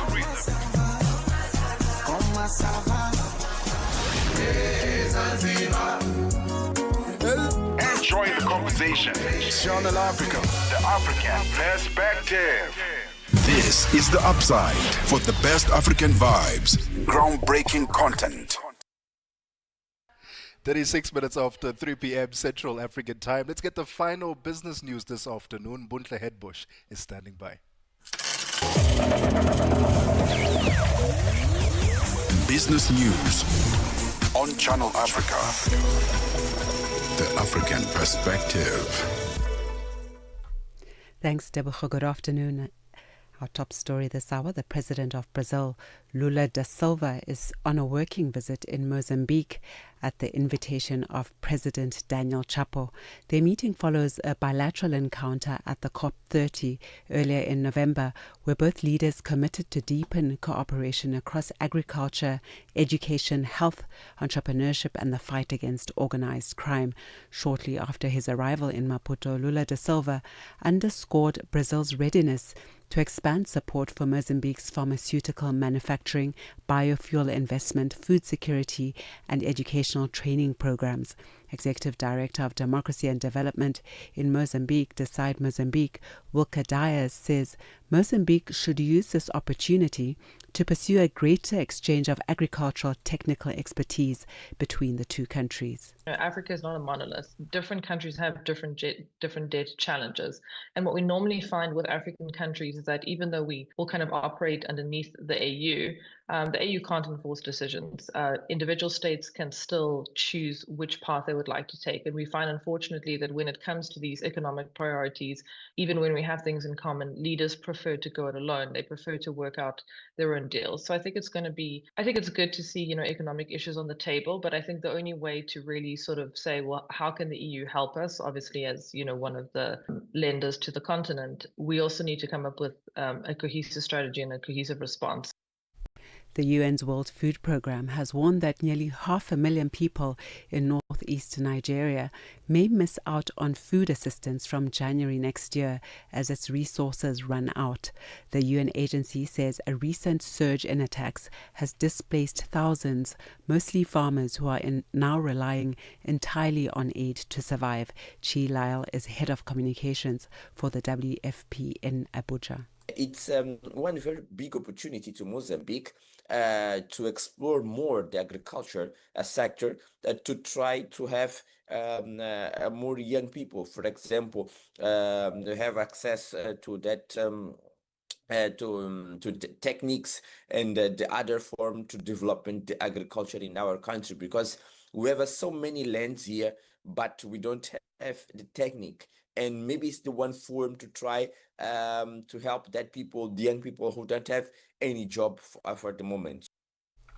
France's development agency has agreed to give South African state-owned logistics group Transnet a $345 million loan for clean energy initiatives. Transnet manages the freight rail network, ports and pipelines in Africa's biggest economy. The South African government is trying to revive the company after years of chronic underperformance that have stifled exports of commodities such as coal and iron ore, but turnaround efforts are starting to bear fruit. Transnet and AFD say that loan disbursements from France's AFD agency will be tied to progress on sustainability targets, including Transnet increasing its use of renewable energy. The financing will also promote a shift from road transport to rail, including the rehabilitation of 550 kilometers of railway and the modernization of port infrastructure. Further afield, the French prosecutor's office says it's opened an investigation on U.S. e-commerce giant eBay on suspicion of the sale of illicit goods on its marketplace. The prosecutor's office opened the investigation after consumer watchdog DGCCRF said 2 weeks ago that it had found illicit goods on eBay's marketplace and other e-commerce portals. The investigation into eBay is part of France's push to regulate foreign e-commerce platforms, which local retailers say create unfair competition with cheaper products. And now turning to the indicators, $1 US in Nigeria is trading at 1,453 naira this afternoon. In Botswana, it's 13 Bula 32. Kenya, the dollar is trading at 128 shillings 67. And in Zambia, it's 23 kwacha and 5. Moving to the BRICS countries, $1 in Brazil is trading at 5 Real 39. Russia, 78 rubles 38. In India, it's 89 rupees 21. China, 7 yuan 10. And South Africa, $1 is trading at 17 rand 31 cents this afternoon. $1 is trading at 76 pence to the British pound and 86 to the euro. Looking at commodities, gold is trading at $4,133, platinum at $1,549 per ounce, while Brent crude oil is $63.15 a barrel this afternoon.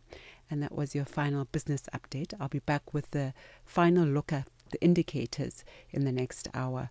For any business stories you'd like to share with us, please send an email to newsroom@channelafrica.co.za. Give us a call on +2711 714 4459. For Channel Africa Business, I am Bontle Hetbush. Business news on Channel Africa.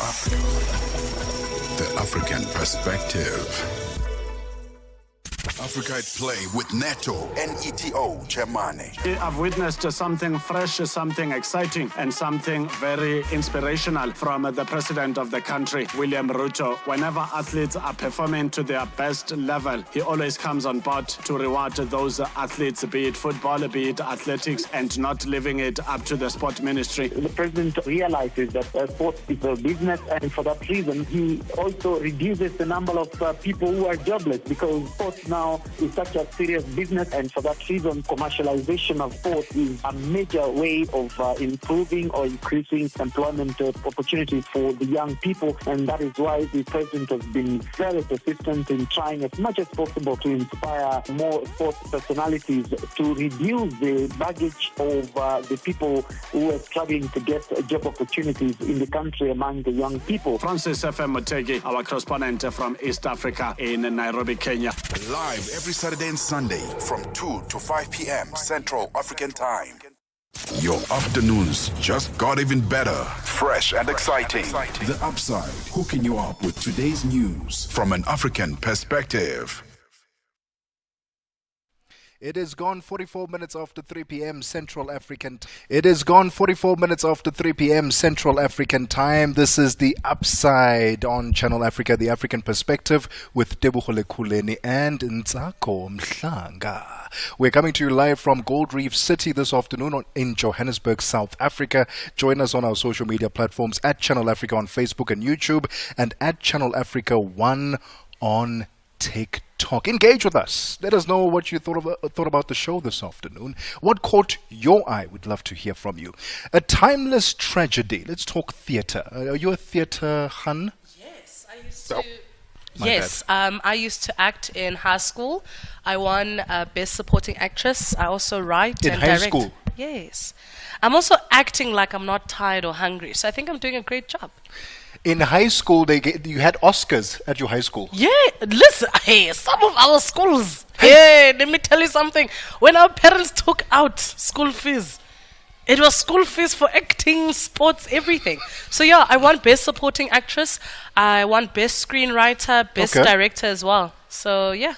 All right. Me and the theatre are besties. So you'll absolutely love our next conversation then, because a timeless tragedy meets a very real South African crisis as the Windy Brow Arts Centre brings a powerful reimagining of Medea to the Market Theatre. Directed by Leila Henriques, this classic Greek story, staged in 431 BC, has been reborn in a parched Johannesburg, where water is disappearing and desperation shapes every choice. In this world, Jason abandons Medea in search of wealth and stability, leaving her a foreigner in a hostile city, shattered by betrayal and pushed to an unthinkable revenge. With a dynamic young cast and a teenage chorus embodying the conscience of Johannesburg, Medea dives deep into emotional dysregulation, obsession, betrayal, survival, and the heavy cost of love in a world running dry. And to tell us a bit more about this, we are joined on the line by Gerard Bester, head of the Windy Brow Arts Centre. Gerard, I think it's Gerard. I hope I said it properly. Apologies. Gerard, thank you so much for your time and welcome to the Upside. Please correct me if I said it wrong. Thank you, Gerard. Apologies for that. Tell us about this Medea production, because it's one thing for me as a presenter to read up about it and, to camera say it's so polished and so perfect, but rather someone who is a part of this production. Tell us the story about Medea and why this production is so important for anyone who loves the theatre and who needs to be involved. Anyone who loves the theatre and who needs to be involved. Well, I suppose on some level it's a shocking choice of play for the Windy Brow Arts Centre, because the Windy Brow Arts Centre is situated on the border of Hillbrow, Berea, Doornfontein, Joubert Park, and we offer a creative and safe space for children and youth who find home in the inner city of Johannesburg. So to be doing a play about children being sacrificed is not the greatest choice of play, but I think it's a play that really speaks to the present. And as you said, it's a play that was written 431 BC. That feels almost unimaginable to even think about and to understand. But really it's about a play of desperation, of poverty, of xenophobia, of a woman who finds herself alone with her children, betrayed by her lover, her partner, and she finds herself in a foreign land, which is an unfriendly space, and this leads her to take quite horrific in that desperate state that she finds herself in. And we've really tried to bring the play into the inner city of Johannesburg to speak about both the city and what it is like for young people to find themselves living in the inner city of Johannesburg. And in this story, I mean, you speak about how the desperation of a person is kind of displayed, especially in the storyline. How did you guys bring that onto stage? Especially because I think in those type of settings and where the center is situated, do you find yourself kind of relating to that? That people, especially when they are desperate, kind of, go to excessive lengths.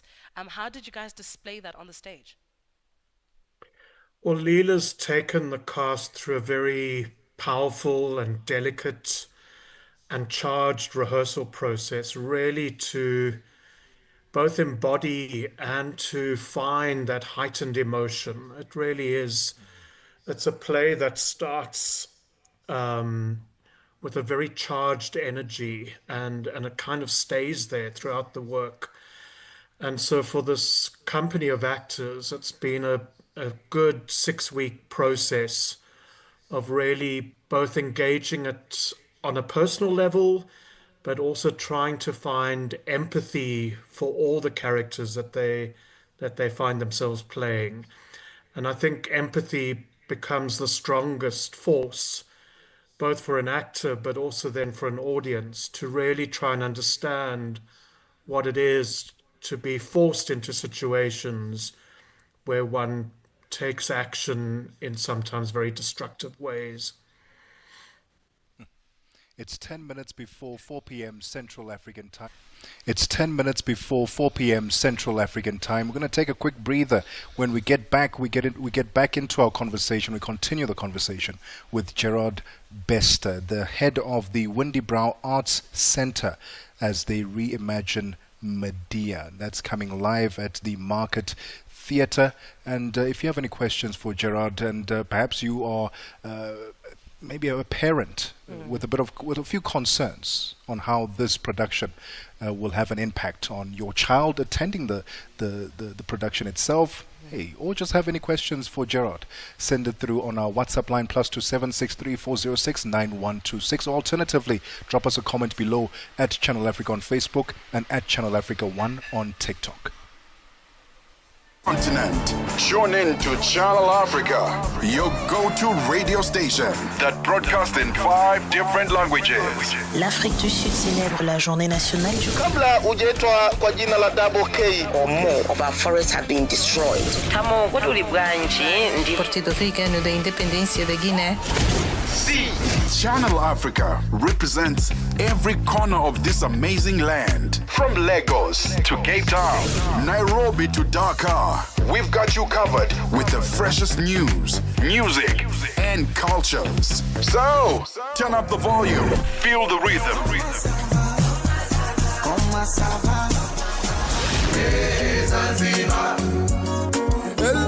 Enjoy the conversation. Channel Africa, the African perspective. We take no sides, none whatsoever. We are the upside.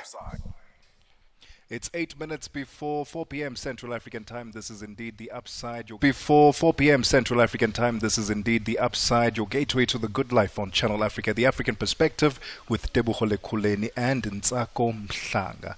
We're coming to you live from the Gold Reef City in Johannesburg, South Africa. Join us on our social media platforms at Channel Africa on Facebook and YouTube and at Channel Africa 1 on TikTok. Let's continue our conversation as the Windy Brow Arts Center is bringing a powerful reimagination of Medea to the Market Theatre, and we'll continue our conversation with Gerard Bester, head of the Windy Brow Arts Center. Gerard, let's talk about the collaborations that are central to this production. I see there's a collaboration with Guasha and the Art Collective Playground. Talk to us about how these collaborations and partnerships were formed and the significance thereof. Well, the Kwasha Theatre Company is part of one of the opportunity for young graduates of drama schools from across the country, a 1-year program at the Windy Brow to do productions, workshops. It gives an opportunity for young artists to network, to work with professional artists, and gives them, I suppose, a soft landing into a career choice that can be challenging. So we've got 4 young actors of the Kwasha Theatre Company taking part.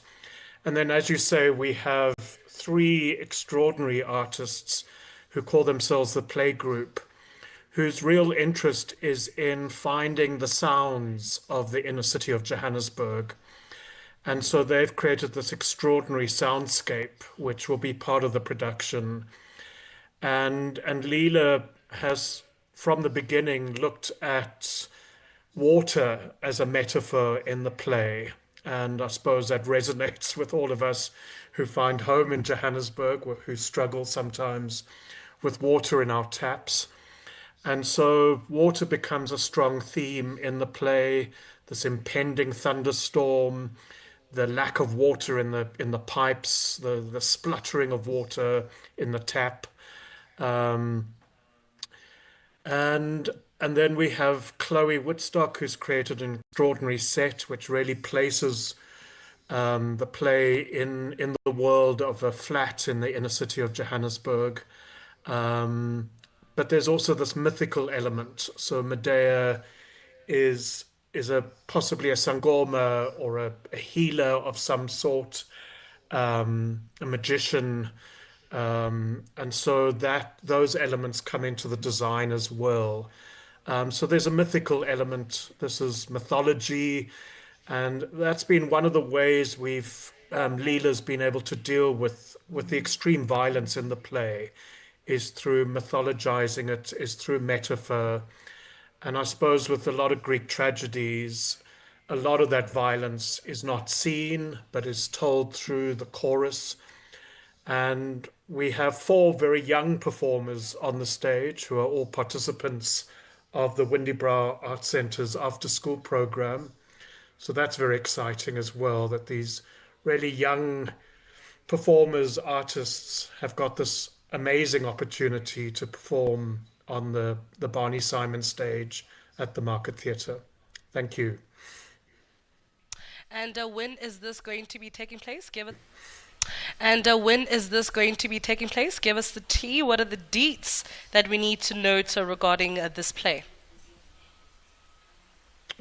We have our first preview on Thursday and then opening night on Friday, and it's only 4 performances. So book your tickets now on web tickets. The link is on the Market Theatre Foundation's website. So don't miss out. Don't miss and out. There's some Black Friday deals coming through quite soon, so wait for those as well. Ooh, Gerard, are you saying up to 50%? Is that what you're saying? I think that's what's going to happen soon. Yes. Gerard, thank you so much for your time and all the best with the production of Medea, which will be taking place at the Market Theatre. Mm-hmm. Gerard Bester, head of the Windybrow Arts Centre. Well, we've come to the end of the show. Can you believe time flies? You said it earlier when you're having fun.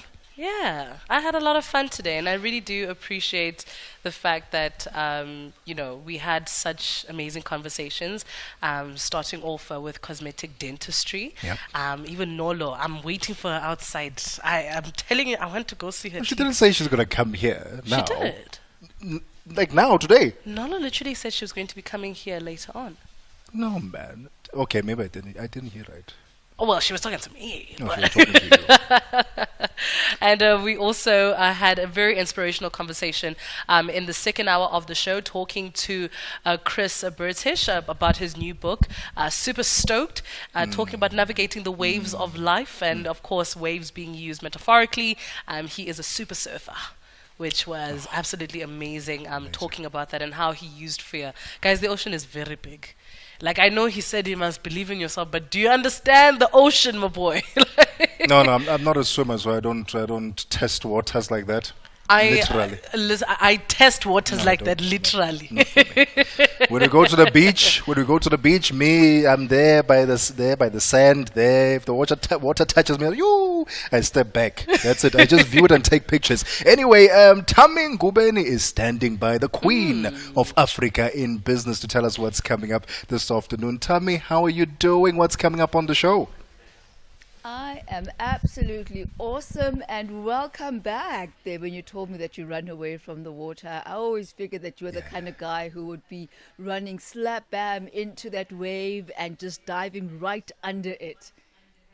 There are moments, Tammy, when I try to do such things and it doesn't really play out well. So, you know, what I want to do and what I can actually do are two different things. But anyway, but thank you so much. I am back. Lovely to be back. Lovely to talk to you. I saw you doing a presentation at the theater, but couldn't say hi properly. So I guess I'll see you tomorrow in studio. Oh, yes, definitely looking forward to that. Well, here's what we've got in store for you in Africa in Business today. Yesterday, we discussed the IMF in relation to Malawi.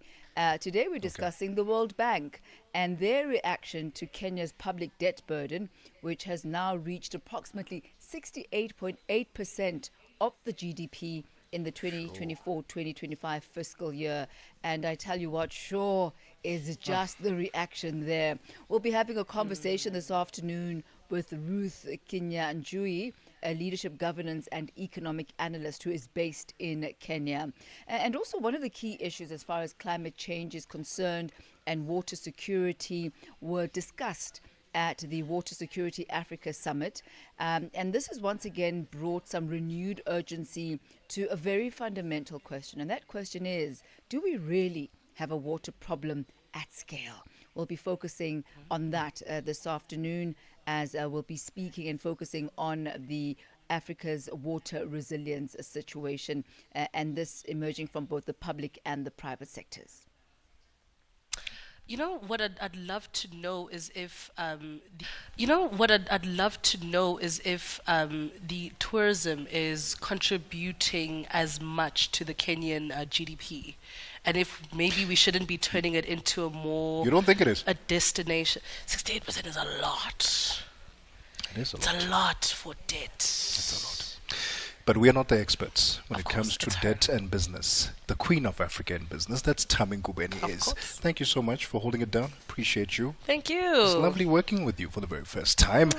Oh, it's now 4 minutes. Actually, not 4. It's 1 minute after 4 p.m. Central African time. Upsiders, thank you so much. We'll do this again tomorrow, same time, same place. Goodbye. News coming up next. Aid and investment opportunities that put the continent first. Africa in Business with Tami Ngubeni.